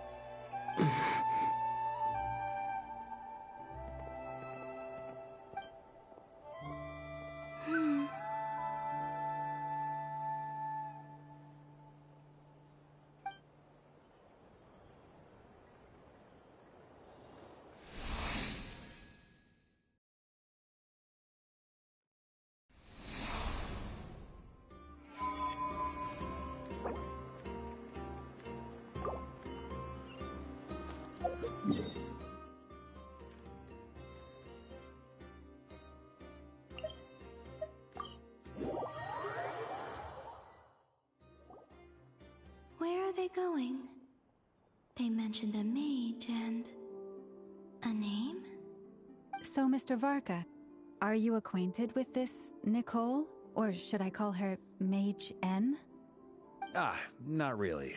We've never met, though she has come up in conversation. From what I've gathered, Alice kinda took Nicole under her wing. Taught her how to speak in a more ladylike fashion, that kind of thing. Huh. Hard to imagine Alice as an etiquette coach. Yeah, Alice is a larger-than-life personality, I'll give you that. But then again, that's why she's able to draw such an eclectic mix of people into her inner circle. If I remember correctly, being an interesting person is actually one of her main entry requirements. So, if you ever wanted to join the Hexenzirkel, I'm sure you'd both be eligible to apply. Hey! Don't go around making promises on Alice's behalf! I wouldn't dare. I'm just trying to paint a picture of the Hexenzirkel for you. Okay, sure. Anyway, since none of us have ever met Nicole, how are we supposed to find her? We can't just go up to every woman in sight and ask, "Hey, are you Nicole?" Maybe something she's wearing will give it away? Like, a windbloom pinned to her chest or something. Wait a minute. Alice never said Nicole was from Mondstadt. Oh, true.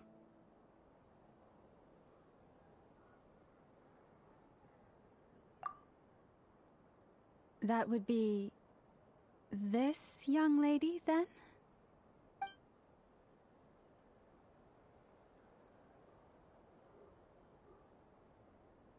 Hey there! Sorry to disturb you, but... are you Miss Nicole? Varka, Knight of Boreas of the Knights of Favonius. Alice might have mentioned me before. Mm-mm. Have we got the wrong person? Sorry. Well, this is awkward. When I shook my head, I meant, no, Alice hasn't mentioned you before. Huh? Where is this voice coming from? My apologies. For certain reasons, I am unable to speak. This is the only way I can communicate with you. It might take some getting used to, but I hope you can understand. Hey, it's fine. I'm more shocked by the fact that Alice never speaks about me. I mean... As for you two, we have crossed paths twice before, but it is nonetheless a pleasure to finally meet you. It's really you! Thanks for all your guidance in the past! You're quite welcome. This time, things are different. We have reached the unwritten pages of the story. You might say that we stand at the crossroads of fate.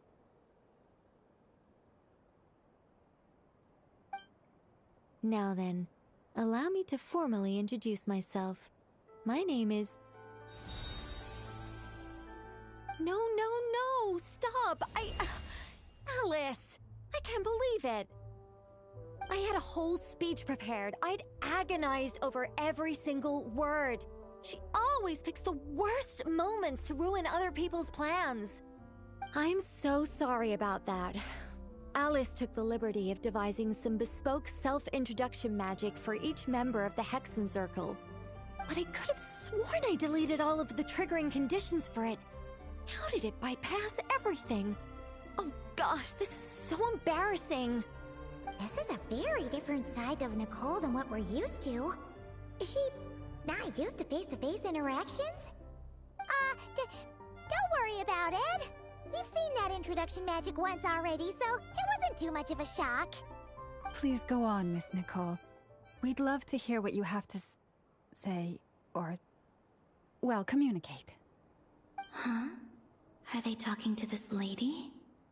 But... will you all promise to forget that horrendously embarrassing introduction? Sorry? Embarrassing? When?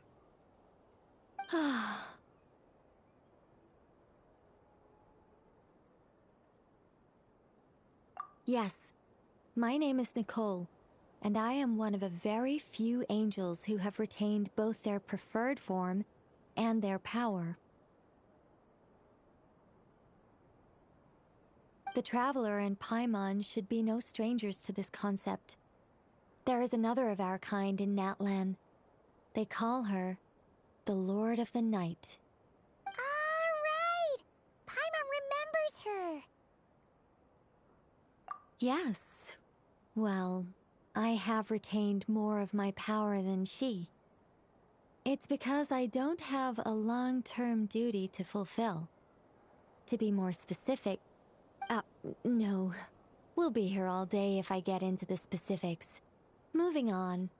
If I'm not mistaken, you are here because you wish to learn how one might reach the moon beyond the sky.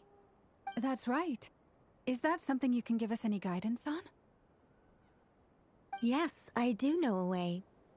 It began with the Hyperboreans, who lived after the War of Funerary Flame. Blank looks. Maybe I should start with the background of the war. Or maybe not. It shouldn't be an issue. I'll fill in the gaps for you when we have more time. Anyway, after that war ended, the three moons retreated to beyond the false sky. The Hyperboreans were humans I once aided. They accepted the civilization and creations bestowed upon them by the angels. But despite accepting many blessings of the angels, many among them still held on to their faith in the moons. They were reluctant to accept the new order, even after the War of Funerary Flame. They sought to contact the moon goddesses beyond the sky and receive their guidance. But all three had passed away by that point.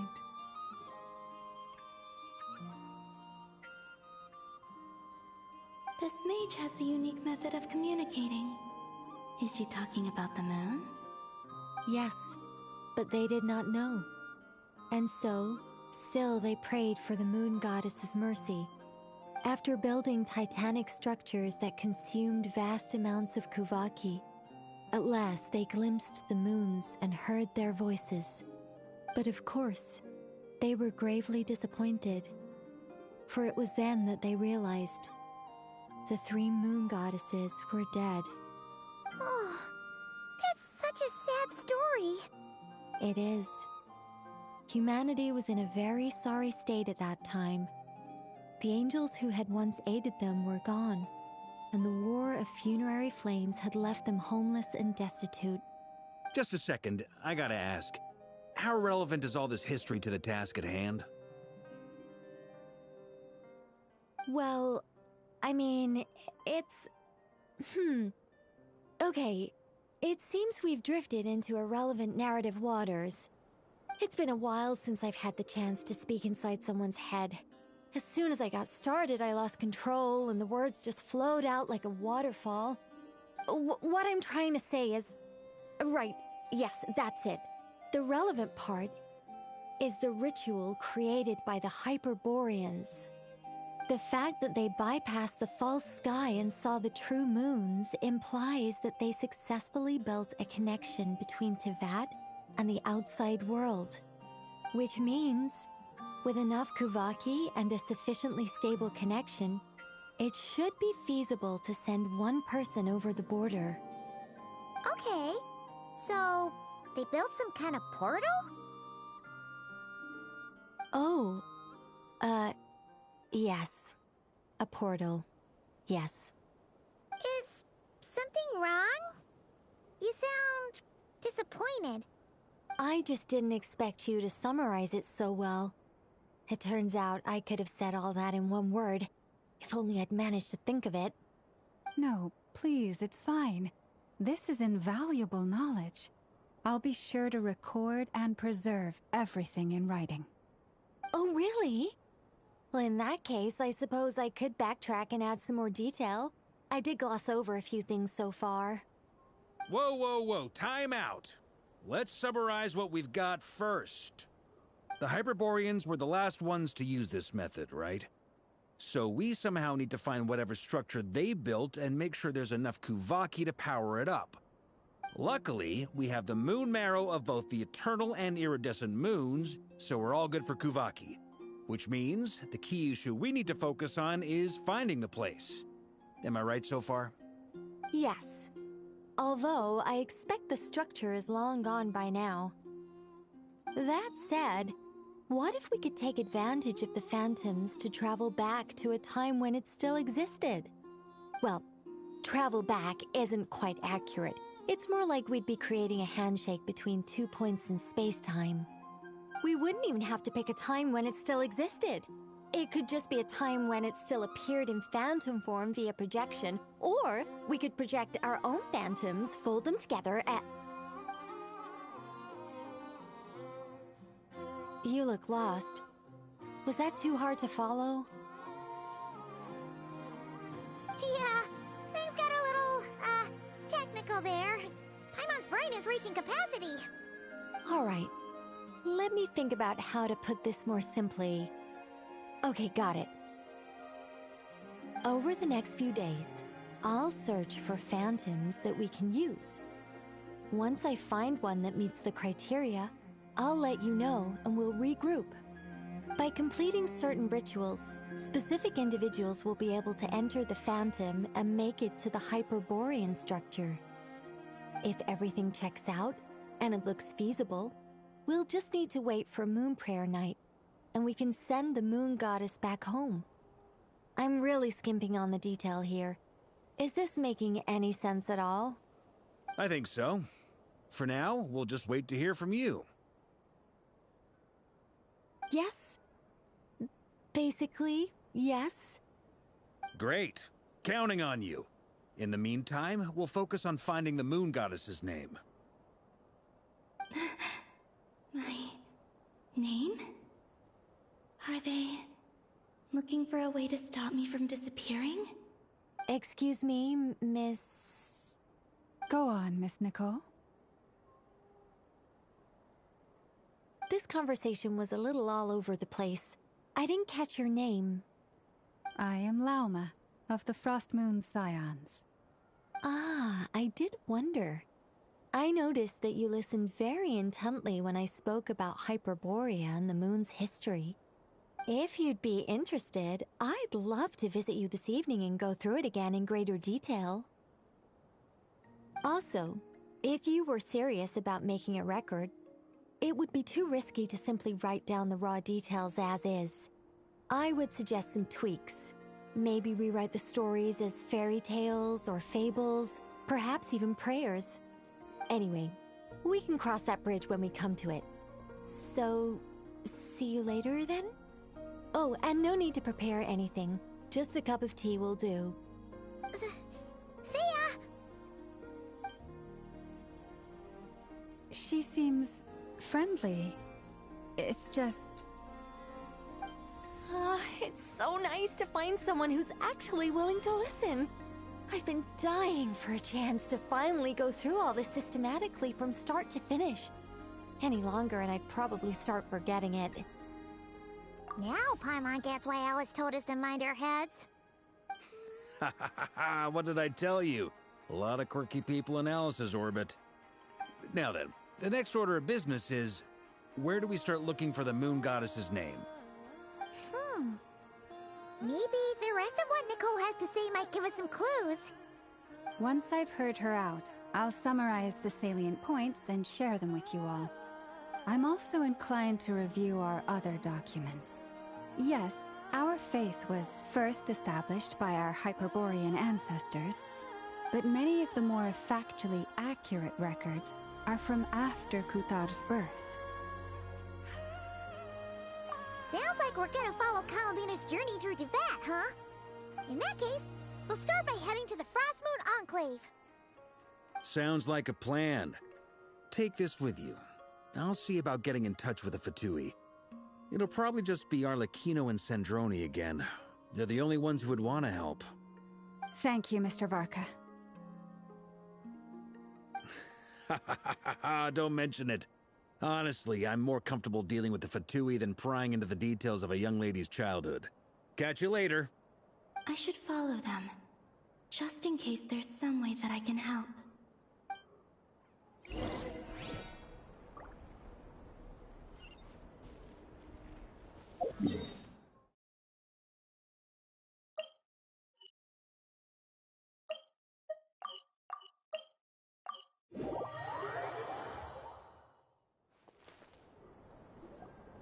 A while ago, I took the time to organize all documents in our possession that pertain to Kutar.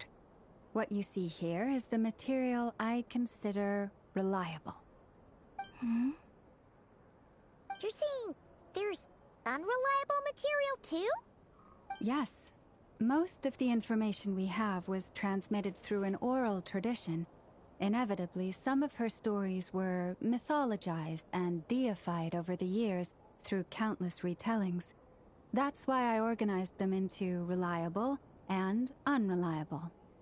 There's no sense seeking answers in history unless we can ensure the veracity of the historical record.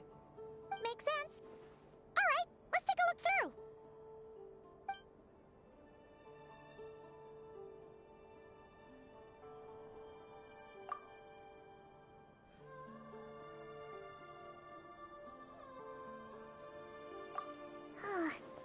Almost all these records refer to Kutar instead of Columbina. Although neither of those is her real name. Paimon's not sure what point she's trying to make. What we can gather from these records is that the Frostmoon Scions worshipped her as a god, placing impossible expectations upon her. I cannot fault them for their earnest faith, but for all their devotion, worshipping her day in, day out changed nothing. I imagine that none of it resonated with Columbina. It wouldn't surprise me if, even back then, she had already begun to reject the name Kutar and everything it represented. Lauma speaks the truth. When I heard them call upon Kutar with hope and expectation in their voices, they may as well have been calling upon somebody else.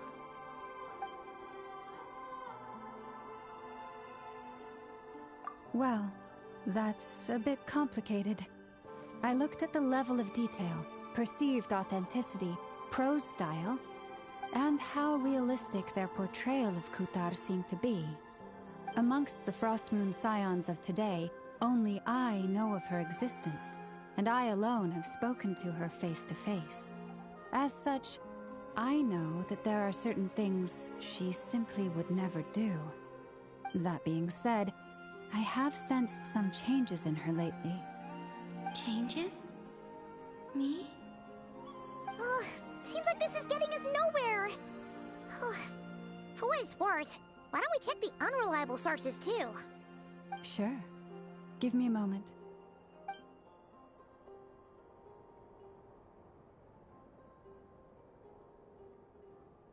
Exerting but a fraction of her divine might, Kutar sheared a great mass from the snow-capped mountain and cast it into the sea, upon whose surface shone the mirror image of the moon. Thus was formed the island of Hisi. Yeah, right. That doesn't even begin to pass the sniff test. The 3 moons are naught but lies through and through. Only one moon has ever shone for us, and Kutar is her name. The vast majority of ancient texts are filled with fanciful tales like these. I trust you understand my criteria a little better now. Kutar did not speak, merely gazing into the distance in silence. And where her gaze landed, this was her prophecy. Clearly, whoever wrote this text never even met Kutar. Otherwise, they'd know that her eyes are always closed. What about you, Traveler? What are you reading? Come on, let Paimon see. The child wished to build a wooden nest with which to shield a fledgling bird from the cold. But being so young and lacking in strength, the child could not snap the branches from the trees. Kutar was passing by. Upon seeing the child, she summoned forth a Kuhenki, who built a beautiful nest for the child. I remember that. Not knowing the meaning of Kutar's divine intervention, the child dared not to respond, and thus ran home to call their parents. But Kutar was gone. The Moonchanter declared the event a miracle and took the nest as a relic, placing it on high for all to see. The child was named as one favored by the goddess and was greatly respected amongst the people. Yet, no further miracles were bestowed. and this matter was forgotten in but a few years. Huh. Any thoughts after reading that? Yeah. Columbina probably just wanted to join the kid in making nests. Ah. I'd originally considered this a fabrication, because Kuthar did not perform any similar actions in subsequent records. But now that I think about it, it does seem like something Columbina would do. It's just that... She didn't know how other people would interpret her actions. She was probably worried about making things difficult for people. So, she gradually stopped joining in. Yes. Oh, that's so sad.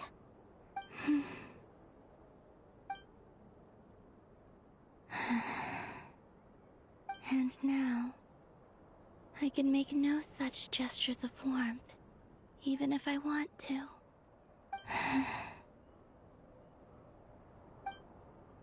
Still no name. That's a bit of a shame. But we did learn some interesting stories. That's gotta count for something. Barca said he was gonna set up a meeting with Arlecchino and Centrone, right? Let's go back to Nasha Town and see how he's doing.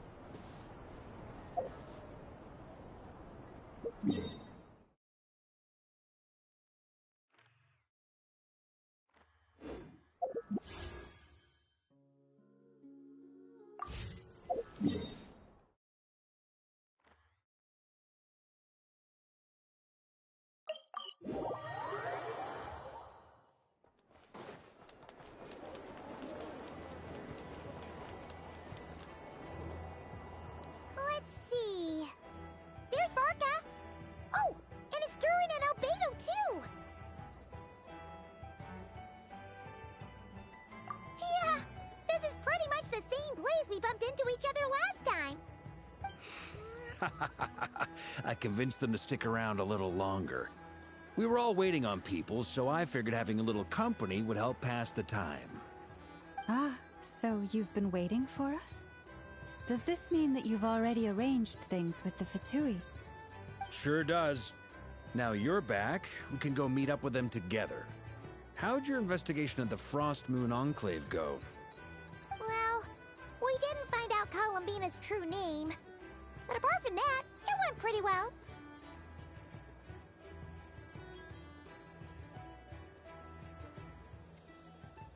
Aha, just as well that I didn't tag along then. I'm sure our moon goddess wouldn't want every man and his dog knowing all about her private life. Still, desperate times, desperate measures, I guess. Someone had to do it. So, Varka was waiting on us, but what about you two? Are you waiting for Alice? Oh, no. We already met with her. We discussed that experiment I mentioned to you last time. Oh, and she also handed me this communication device. That's right. I understand she informed you about the relationship between the phantom phenomena and Tevat's borders, yes? She wants me to help her with some more experiments on that front. She said that she'll contact me through this device with more information. Ah, I see. Following instructions and making observations. Pretty common research method. Takes me right back to Albedo's lab. Wait, then who exactly are you meeting?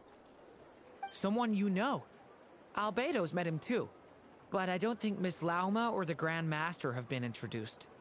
Introductions are overrated. Especially in cases like this. It's you! So? It's not like the Academia has prohibitions against going abroad. Also, I applied for leave. I've been writing to Hat Guy since obtaining a human form. I've already brought him up to speed on everything that's been going on in Nodcry. Hat Guy? Turns out, I actually have heard that name before. Oh? Then why did you react the same way I did? I only knew the name, not the fella. But since we're all here, let's do some introductions for what it's worth. I'm Varka, Grand Master of the Knights of Favonius. Lauma, Moon Chanter of the Frost Moon Scions. And I'm a Drioche from the Vahumana Darshan of the Sumeru Academia. Hat guy. Good to see you again, Mr. Guy. I believe we last saw each other on the boat ride here.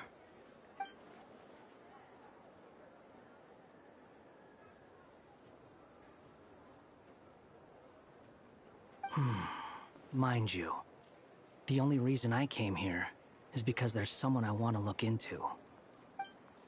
Who's that? The Doctor, also known as Dottore, second of the Fatui Harbingers. From the tone of your voice, it sounds like there's bad blood between you. I was reviewing our archives and noticed that a lot of information about him was missing. Left a bad taste in my mouth. That's all there is to it. Dottore, or Zondique, as he was then known, once studied at the Academia, but he got kicked out before he could graduate. So the Harbinger's #2 man is a college dropout? How embarrassing for them. Last we heard, he was planning something. We actually heard that a few times before, even coming to Notcry, but we haven't seen a trace of him since we got here. He only appears when something interests him. For all we know, he might have left already. But the fact he did something here at all is worth noting. It'll fill a couple extra lines in his file. Why does it sound less like a file you're writing and more like a criminal record? Anyway, we were just about to meet 2 of the other Harbingers. Want to come along? You might learn a thing or two about him there. Sure. Even though they're Harbingers, well, they're old acquaintances of ours, so, you know, when you talk to them, try to be... I got it. The Frost Moon Scion's relations with the Fatui remain tense. Forgive me if I do not attend. In that case, we'll continue assisting Miss Alice with her experiments. Good stuff. Everyone's having a fruitful time. All right, we better get going. I'll lead the way.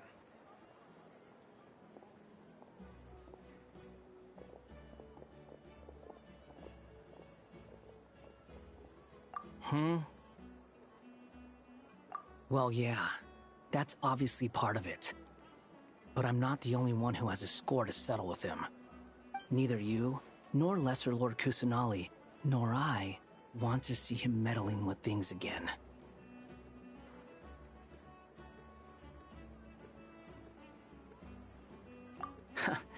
What's the hurry? Don't worry. Pigeons always know which way home is.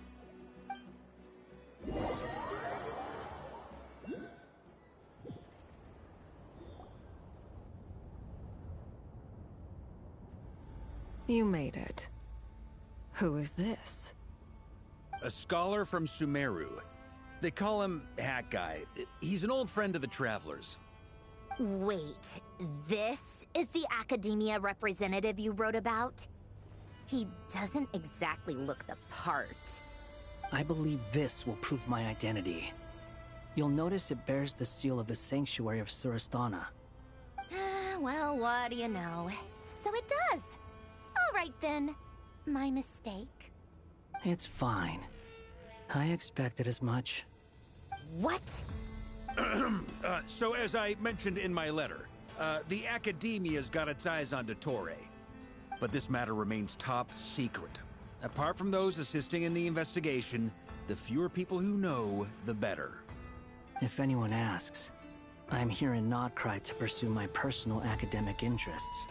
Gotta say, Varka, you did pretty well to keep all this under wraps for so long. Sounds like you got in touch with the Academia about this way back. You flatter me. Where do I even start? Remember that time we fought Rerir at Star Sand Shoal? He sure let me have it then, didn't he?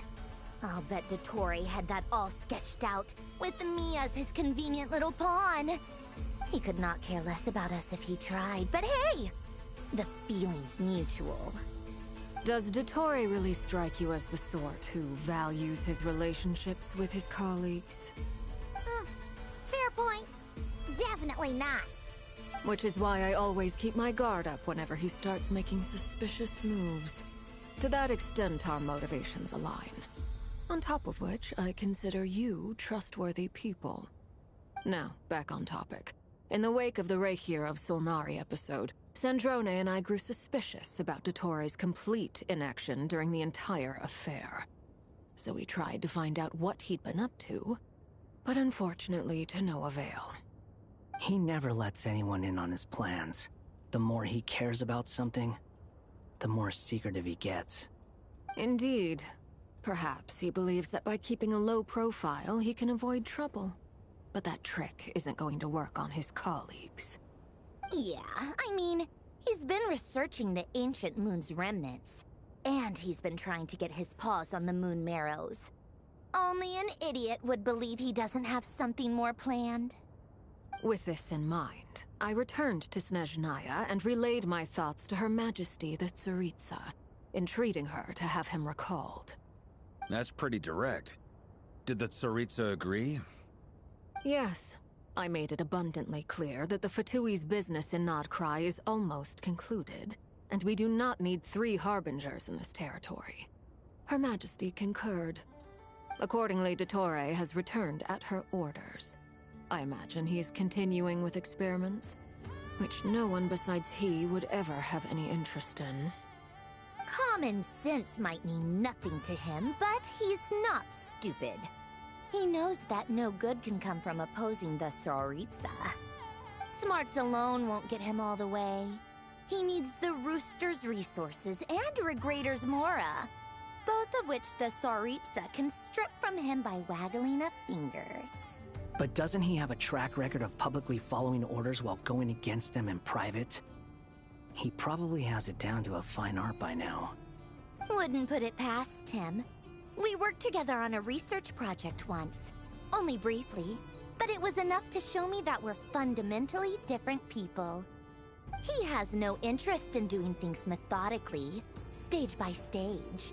His thoughts jump all over the place, and the moment his curiosity is satisfied, or he gets the results he wants, he disappears. The only similarity we share is that, once we set our minds on doing something, we will see it done. Whatever it takes. Well, we definitely saw some of that in your battle with Rerir. You got so competitive. Ugh, do not remind me. Then I believe we all concur. Dottore will not simply give up. Fantastic. Now this is turning into a whole day of unpleasant memories. Ugh. Are you talking about the moon marrow stuff?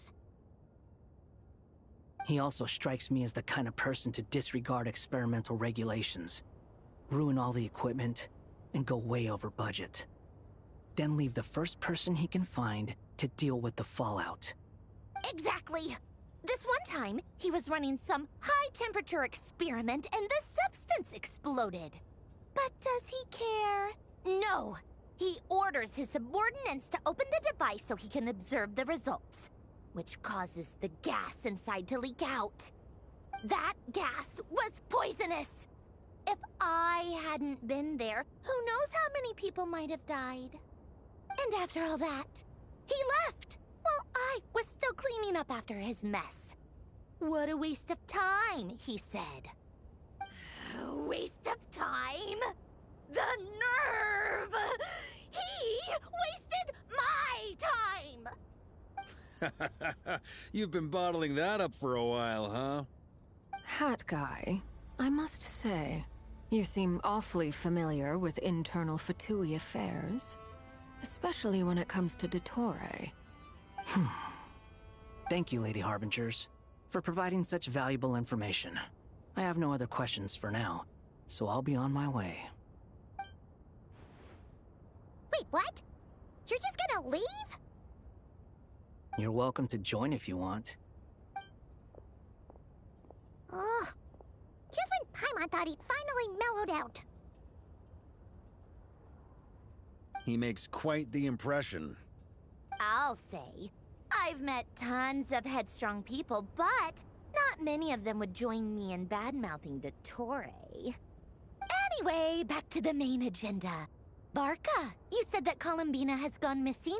Or rather, disappeared. Yeah. We're working on building a connection between her and this world. The simplest method is to find out her real name. I've actually asked her that question before, but she said she didn't know. Considering our relationship, I doubt she was lying to me.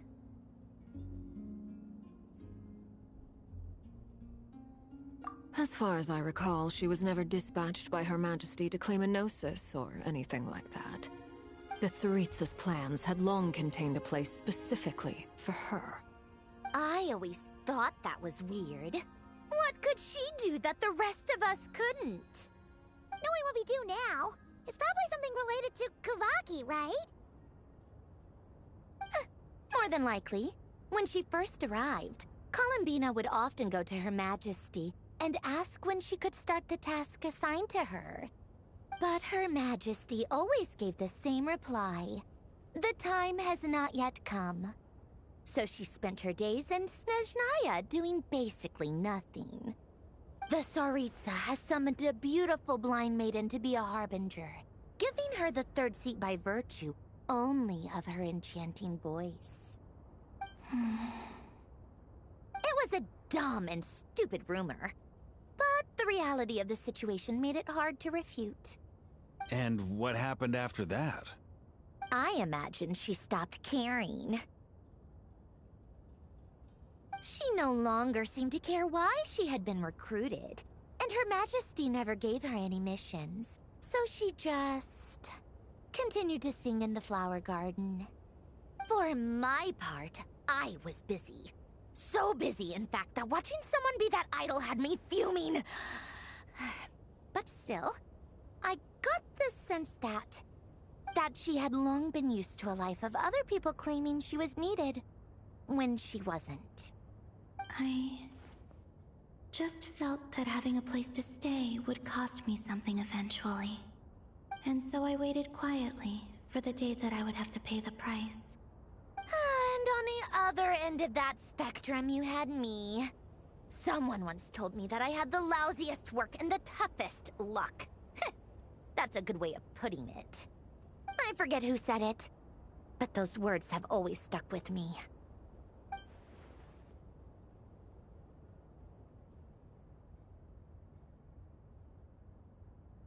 But you've done your job exceptionally well all this time.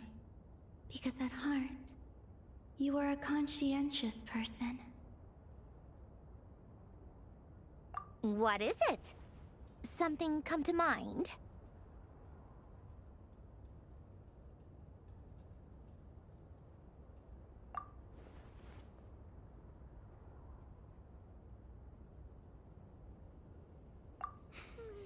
That makes sense. Nothing screams you are needed like your name shouted from across the town.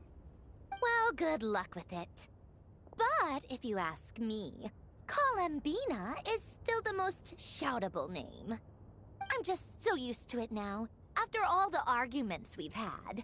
I can't be bothered trying to remember another name for her. Nor I. Sandrone. Harlequino.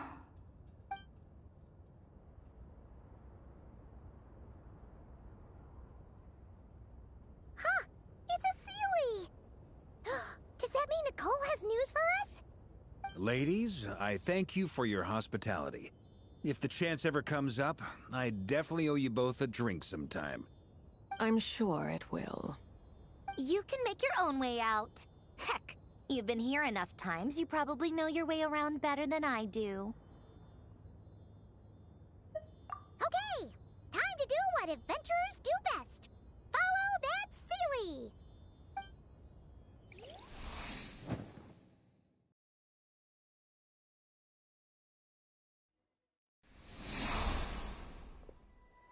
Here you are.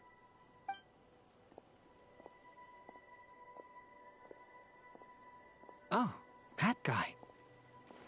How come you're back so soon? Did things go all right with the Fatui? Fine. Dotori's been summoned home by the Tsaritsa. Couldn't get much more than that. How about you? Any progress with the investigation? Unfortunately not. We've tried everything. Different phantoms, different locations, different points in history. But the results are the same each time. Abyssal monsters roaming the land. People crying out in despair, with no hope of being rescued. Every time I see it, I can't help but think, is this what it was like in Mondstadt when Dragonspine Durin attacked? And if I fail in the task I've been given, will I create yet another tragedy? That's just meaningless speculation.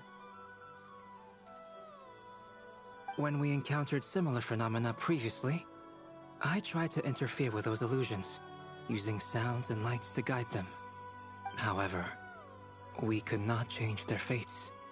At most, we were able to extend their existences. The events of the past are like fate that has been written into Irminsul. There isn't a living thing in Teyvat that can escape its past. But Miss Alice instructed us to try to find ways to change the outcome that these phantoms face. It's an impossible task. Can't you just refuse? Since she asked us to do this, I feel like it can't truly be impossible. Or if it is, well, mages can make the impossible possible. I could not have been born as Durin otherwise. But you also said that your past 39 attempts were fruitless. That's true. But you're still going. Yes. After this many futile attempts, surely you realize that you're not doing this because you still believe what some mage told you. It's because you want her hypothesis to come true.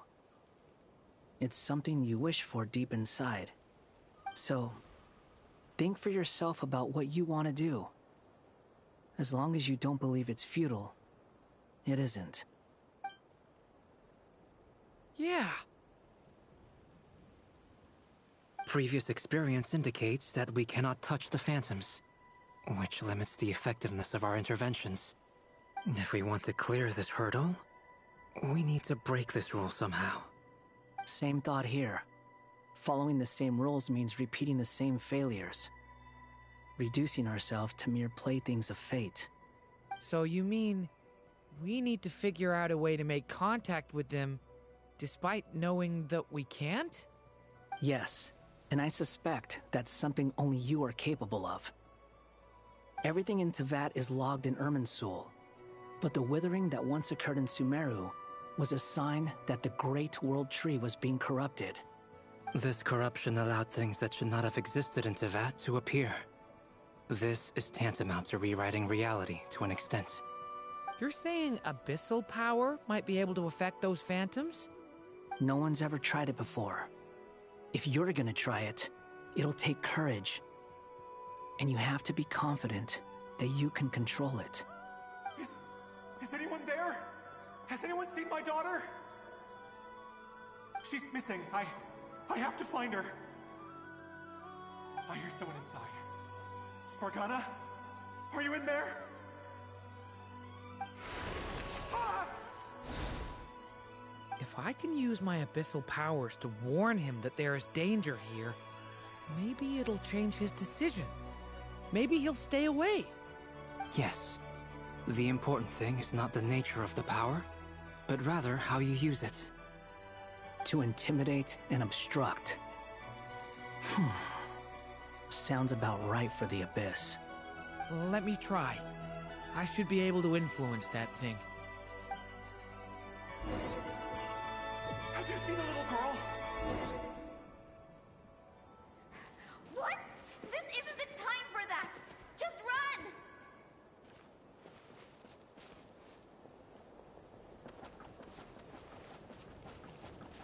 I hear someone inside. Spargana?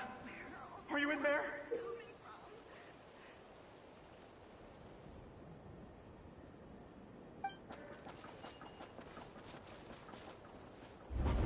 What is this? Looks dangerous. I should get out of here.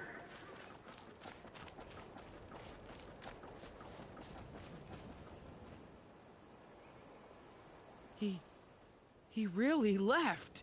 Ha! We did it! Don't celebrate too soon. Follow him. See what he does next. Monsters approaching from the front. You need to stop them and create an opportunity for him to hide.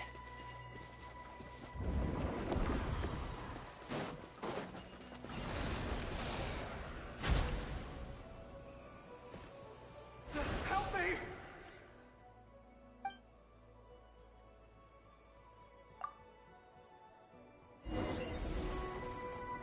Monsters approaching from the front. You need to stop them and create an opportunity for him to hide.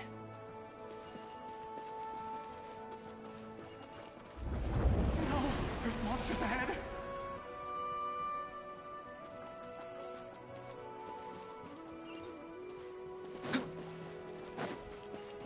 Wait, is that the barrier I saw earlier? Why is it appearing now? It's as if someone's controlling it.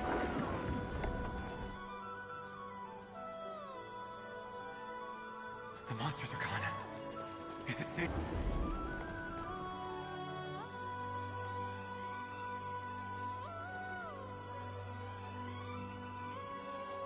The barrier's gone too. How odd. Anyway, I guess I'll keep going. Quickly, let's keep up.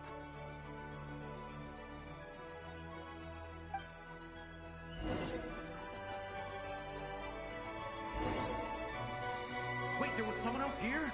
Don't go any further. We've got anti-monster traps laid out everywhere. But my daughter must just be up ahead. I have to go. This way's blocked.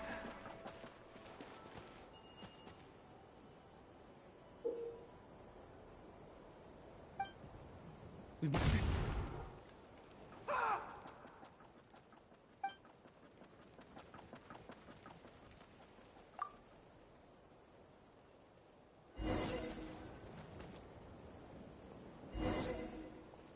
Wait, there was someone else here?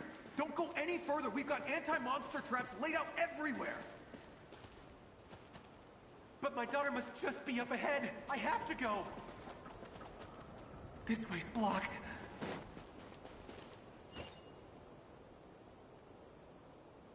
We might be able to use the explosives over there, but we need to take care not to hurt him. I'll use the barrier to keep him at a safe distance. This barrier seems to be helping me somehow. Hey, hey, wake up! Oh, no good. Gotta keep moving ahead.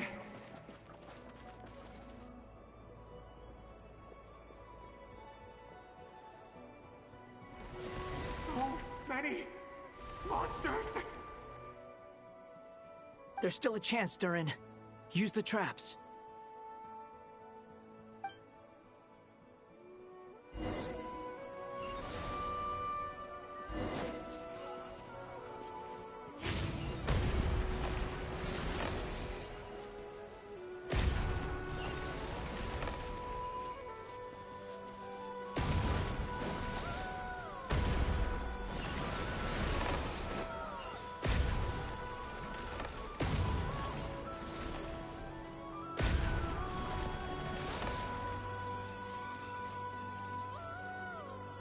This is a new development. I've never seen this happen before.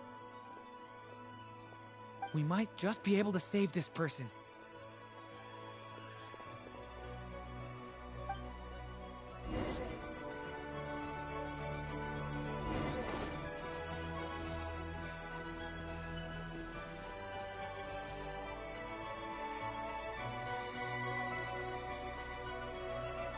Hello there. Have you seen my daughter? Spargana's her name. She's carrying a large backpack. Get out while you still can, you fool.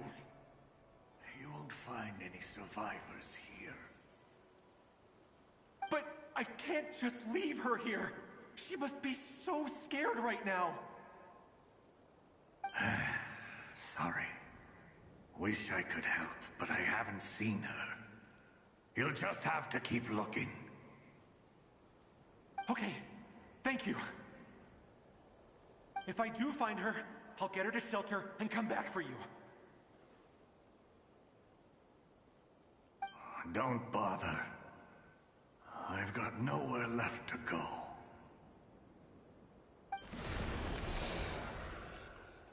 What's that noise?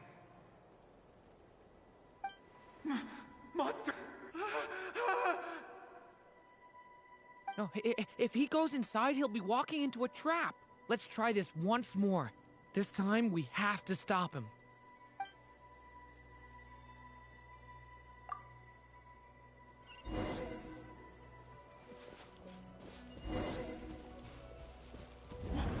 Why? How will I know where Spargana's gone like this? You know what? I'll trust this strange barrier. It's got me this far after all.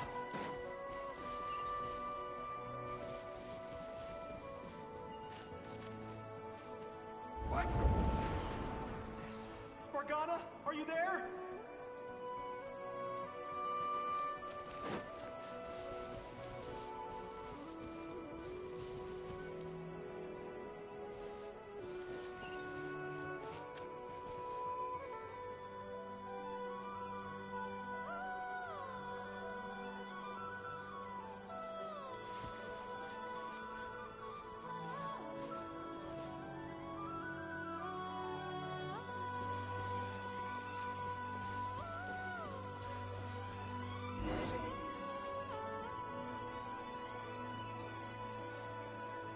Huh?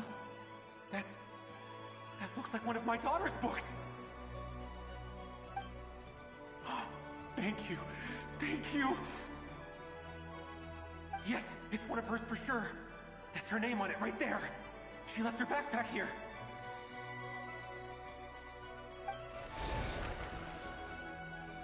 Durin, just like last time. Use the explosives.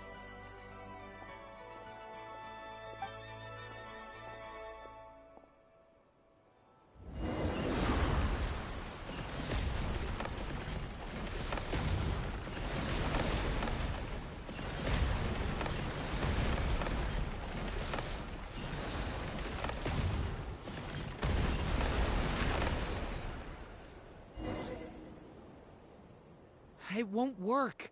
There's not enough left. If he makes it in, he'll die. But then, this clue could be the key to him finding his daughter. It might not be the only one. Better he misses that clue than loses his life. I guess so.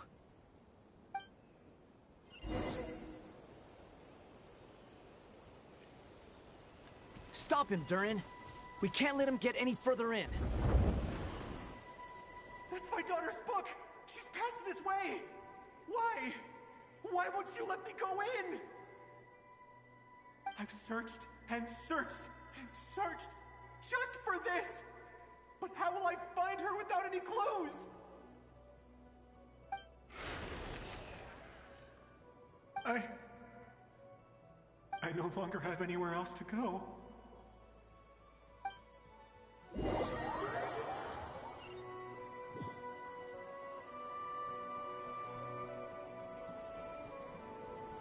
I'm sorry. I'm so sorry. He refuses to go anywhere else. Whether he opens this door or not, all that awaits him now is death. We couldn't change his fate. Albedo? Hat Guy? Let's try one more time. I don't know how we're gonna do this, but I don't want to give up either.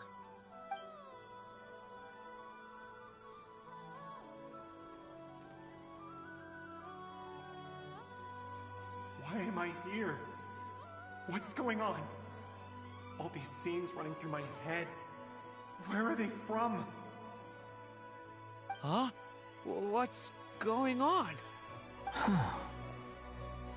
His reactions have changed. How many times have I... What's happening to me? Huh?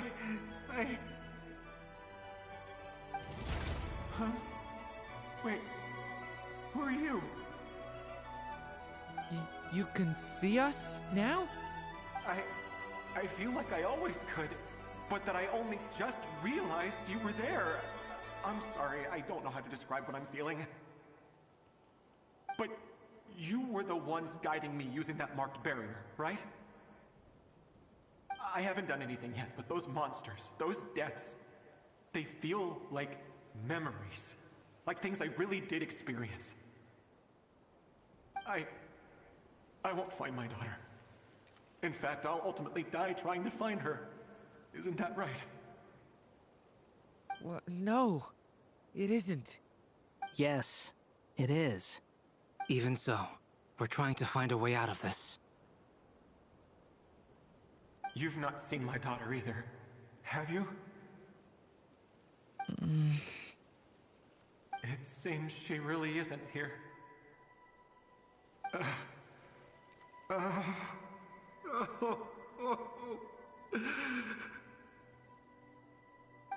I'm sorry we couldn't help you.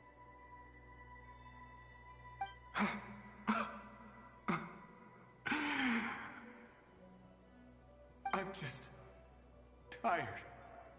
Maybe this is destiny. Maybe it doesn't matter how hard I search. How long do I have left? Experience says 15 to 20 minutes. 15 to 20. Thank you for all your help. Let's rest a while. You look exhausted too. Now's not the time for you to start pitying us. It's not pity. I'm just realizing that I've only got 10 or so minutes left. You know?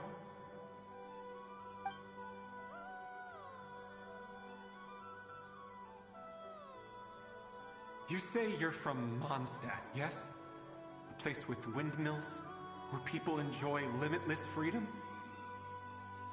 And you're from Sumeru, where they've built an academy into a giant tree? Yes. It seems you've never heard of either place. Those names are unknown to me, I'm afraid. Yes. Have you heard of Hyperborea? I have, but I heard that it was destroyed in the distant past. I see. That was where my ancestors once lived. What about Delphi Pytho? Was it later rebuilt? I've never heard that name. Then what about Salvindagnir? I have seen that name on stone tablets on Dragonspine. But I'm afraid the only things left of that place are its ruins. I see. Sure enough, there was no way to turn this around, huh? I'm sorry. I was the one who asked to chat, but it seems like we're too many ages apart. There's barely any common ground to start from. It's all right. We did hear something new, at least. From how you speak of your lives, things must be going all right for you, I guess. They are. Mondstadt is a place of freedom and happiness. There's a lot of good people in the church and the Knights of Favonius, and even outsiders find that it's an easy place to feel at home. We have festivals a few times a year. Everyone gets together to drink, sing, and be merry. Sumeru is a lot more uptight. Not really the kind of place where you can relax. It's a nation fraught with problems wherever you look. But if all you want in life is to seek knowledge, I guess it's pretty much paradise. That's wonderful.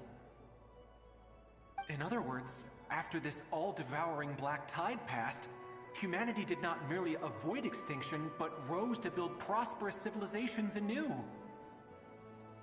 I mean, I can see you all right now.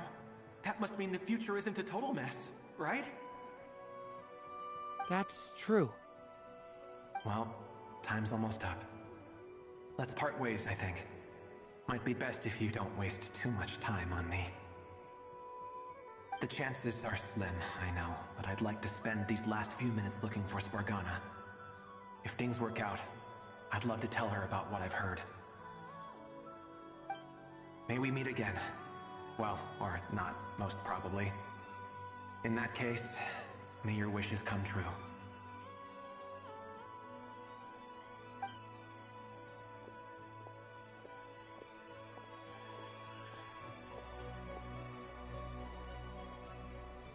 He's gone. In a few minutes, he will meet the end that was his to begin with. The ending of this tale did not change, but I believe that we've just made the most progress we have yet. May your wishes come true. If only it were so simple. Hat guy, could I ask you a question? You've never talked about your past. It seems complicated, and it weighs heavily on you, too. Would you be willing to tell me about it? I mean, sometimes it's better to get things out in the open. Take that guy we try to help, for instance. At least he said goodbye with a smile, right? I know about Albedo's past. Our experiences are very similar, and he created me. As for you, you're my first friend, and you've witnessed every step I've taken. But by comparison, I know nothing about you. Either way, I mean, we're still best friends. But if I knew more about you, I might understand your thoughts a bit better. I've told you about myself. I'm a student at the academia. And what did you do before that? Prepared for the entrance exam? All right. If you really don't want to talk about it, I won't press you any further. I was a puppet built from the branches of a white tree, using technology left behind by the Conrian schools of mechanical engineering. A white tree? You mean an Irminsul tree? Yes. A branch of Irminsul that was once connected to the main tree. So you had a human creator too? Yeah. But my creator abandoned me after deciding that I was a failure. After that...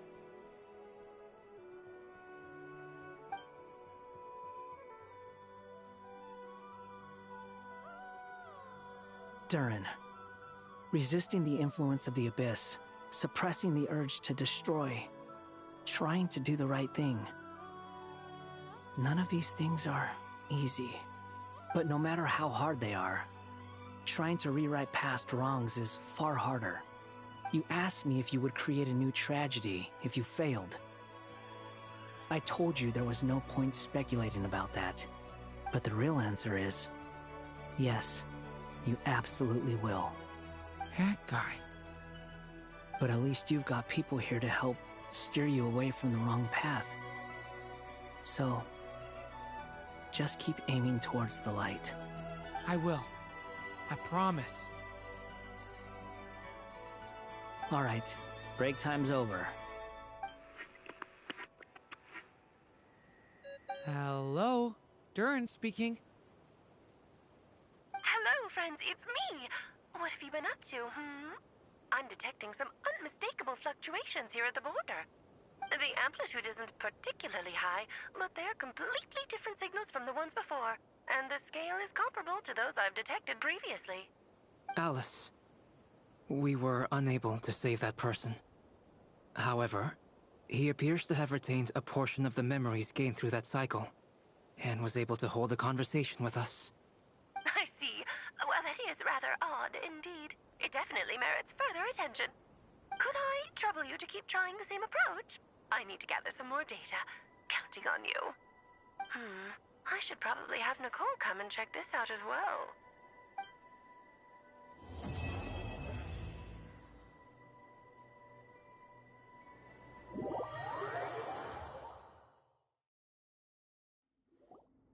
There you are. I was worried you might stop to collect treasure chests opened by the Seelie along the way. It would have taken you so much longer to get here. Another conversation I cannot hear. I am delighted to see that you understand what takes priority, and that your adventurer's instinct has not swayed your resolve. Really, I must applaud you for it. You should know. Paimon's head. Okay, I'll try and keep it short. My senses are telling me that this is where we shall find the entrance to the ruins. Oh, cool! Well, what are we waiting for? Let's open it up and see! Patience. This was a sanctuary of great importance to the Hyperboreans. A special process is required to open the gate. Oh! Like the place that housed the Eternal Moon's Marrow?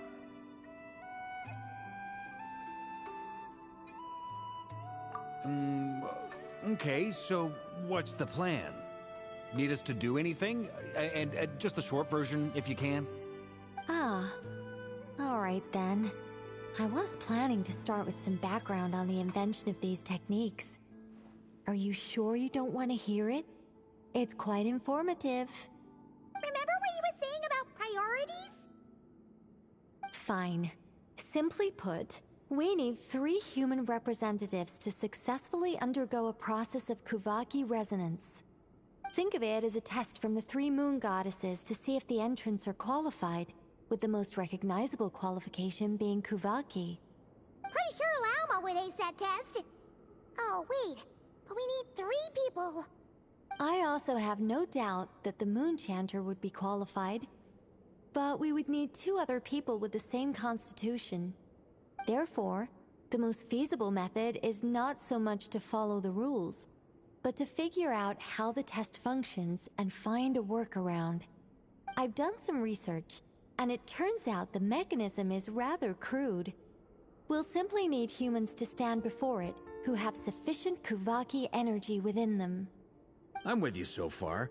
How do we get the Kuvaki in them? The easiest way would be transfusion. Take some Kuvaki from Nodcry's soil, put it into the bloodstream, and get it circulating in the body. So we're going to cheat on the test? Precisely. There are other methods, but this is the simplest one. Cheating the system is much easier than trying to hide from it. Huh? Sorry? Does the idea of cheating upset you, Miss Lauma? No, that's not it. I suddenly had an idea. Oh, what is it? It's about Moon Prayer Night. I figured out a way for Kuthar to join in the festivities. Huh? But as Paimon said, we need to have our priorities straight. Let's get back to the test. I'll follow up with Nefer on the festival arrangements.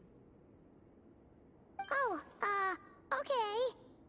Anyway, is this really the best method we have? A Kuvaki transfusion sounds dangerous, no matter how you slice it. If you think that's dangerous, wait till you hear the other methods. I'd be more than happy to go through them if you'd like. There are several. No need, we're good. Let's go with this one. Very well. Kuvaki transfusion it is.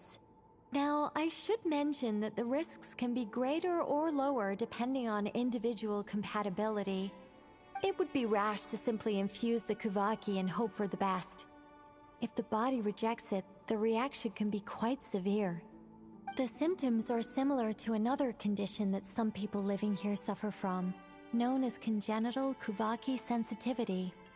So, before we execute our plan, I will perform a simple test of my own to see who is compatible and who is not. Once that is done, we will have to complete the resonance process as rapidly as possible.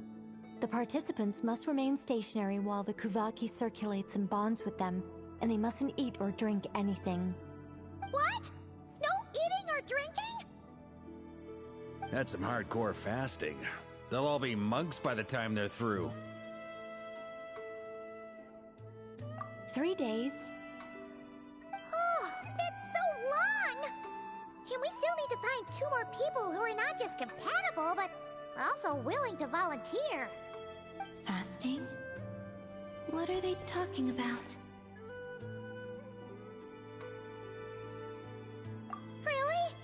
Don't you want to think this through? Haha, count me in too. 3 days without food? I can handle that. Miss Nicole has made it clear that this is the easiest way. The way I see it, there's nothing else to discuss. It's time to step up. Yeah, you're right. In that case, Paimon volunteers to be Captain of Logistics. She'll keep the fires lit and grab some spare clothes to keep you comfortable. Then we'll start with you first, Traveler. Please step forward.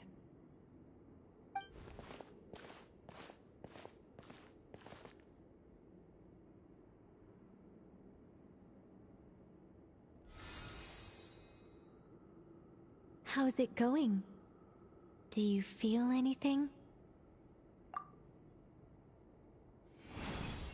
How about now?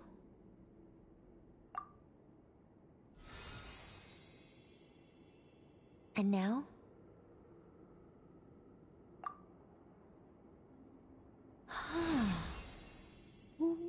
What about now? You guys, it's not a competition, you know. All right, I'm officially impressed. Even as a descender, you can withstand far more than I imagined.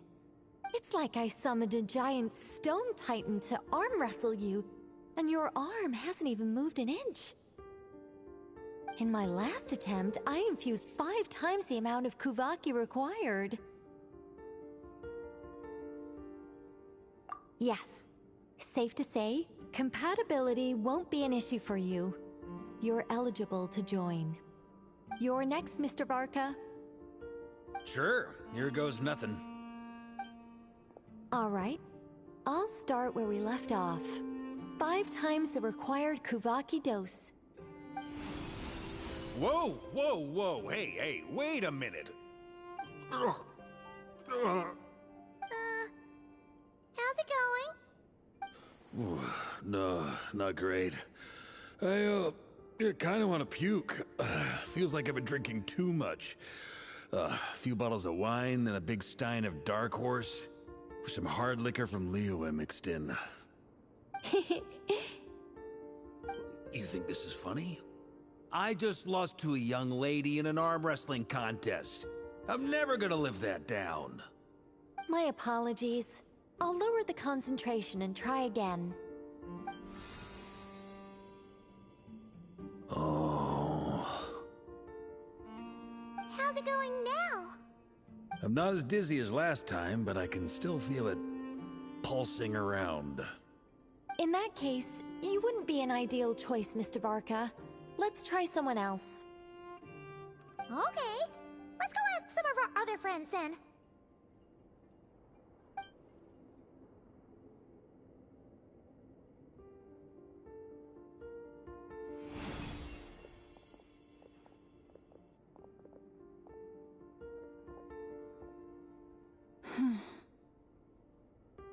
No surprises here, Miss Moonchanter.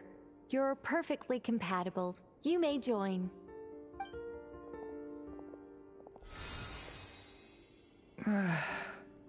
I'm getting a slight headache. Shame. You were so close. Whoa! Time itching all over! Allergic reaction. We can't have that. Huh? Well, are you gonna start a what? The Hexenzirkel is an organization that cares for and protects children. We will not have them do dangerous things. Not even tests.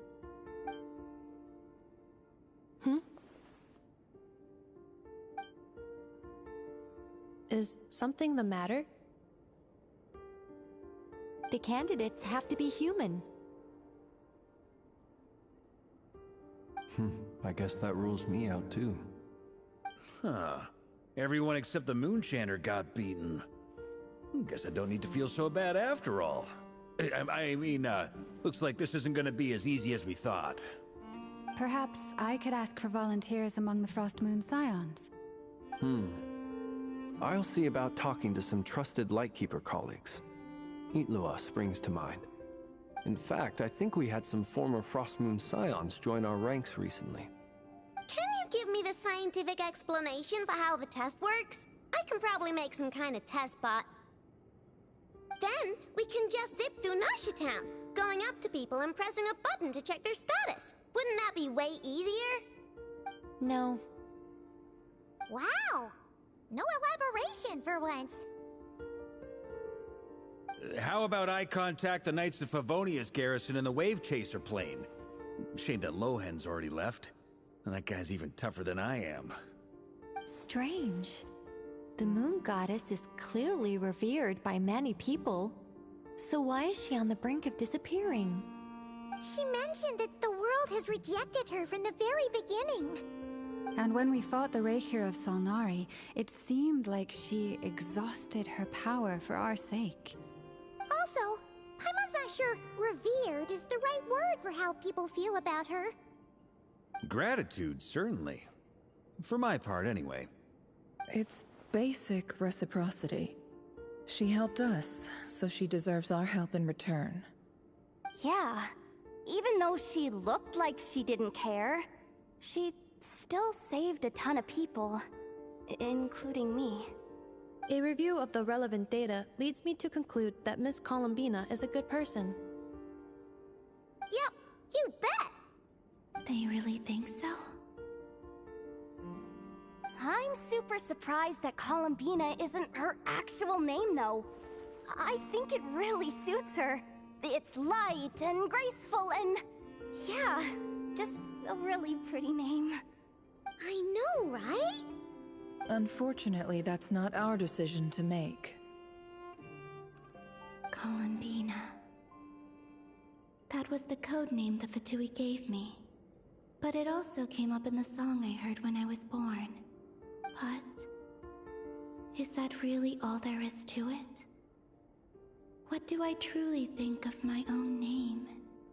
Is there anyone left who will still call me by that name?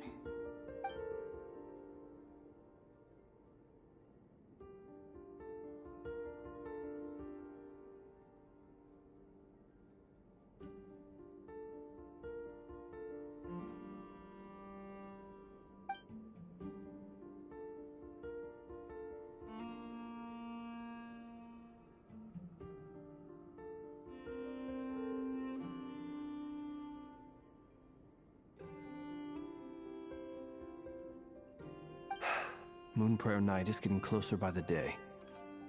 We're running out of time. We need to look for other candidates. Then allow me to try. Huh? What are you doing here?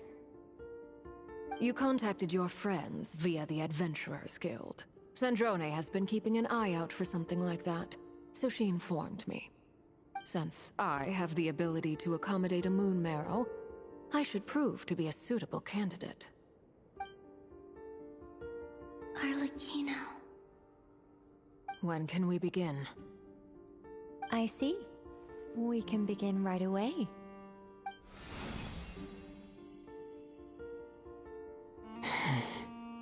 How was it? Did you feel any discomfort? Not at all. Then it seems we shan't need to look for additional candidates after all. Great! Cool. Alright, like Paimon said, the rest of us can take turns making sure the three of them stay warm and comfy.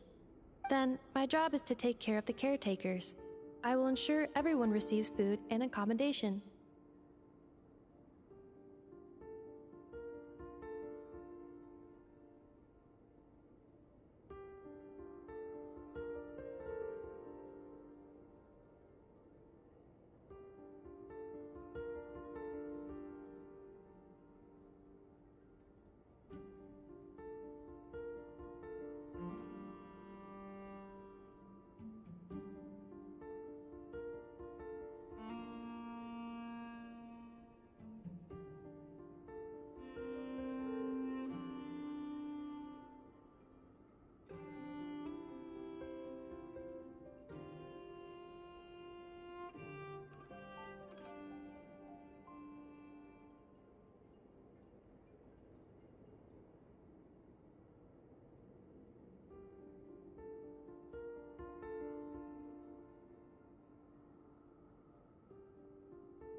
I'm ready as well.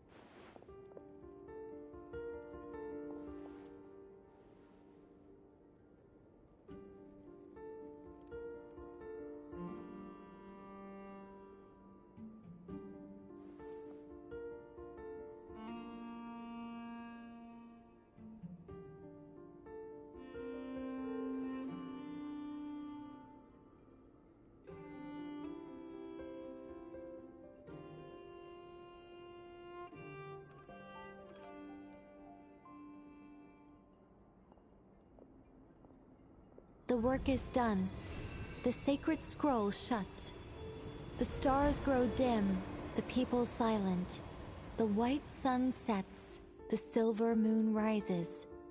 O path to the temple, appear now before us.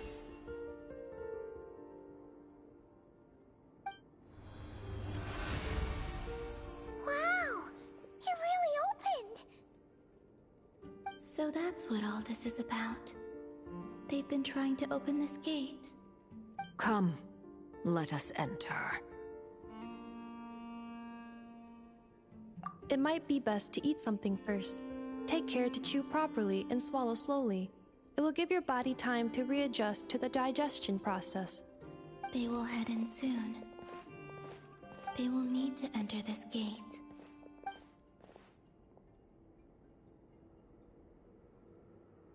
Huh? I cannot pass through. Is it because I have no physical body? It has been 3 days. My strength is all but completely faded. Can I really hold on until Moon Prayer Night?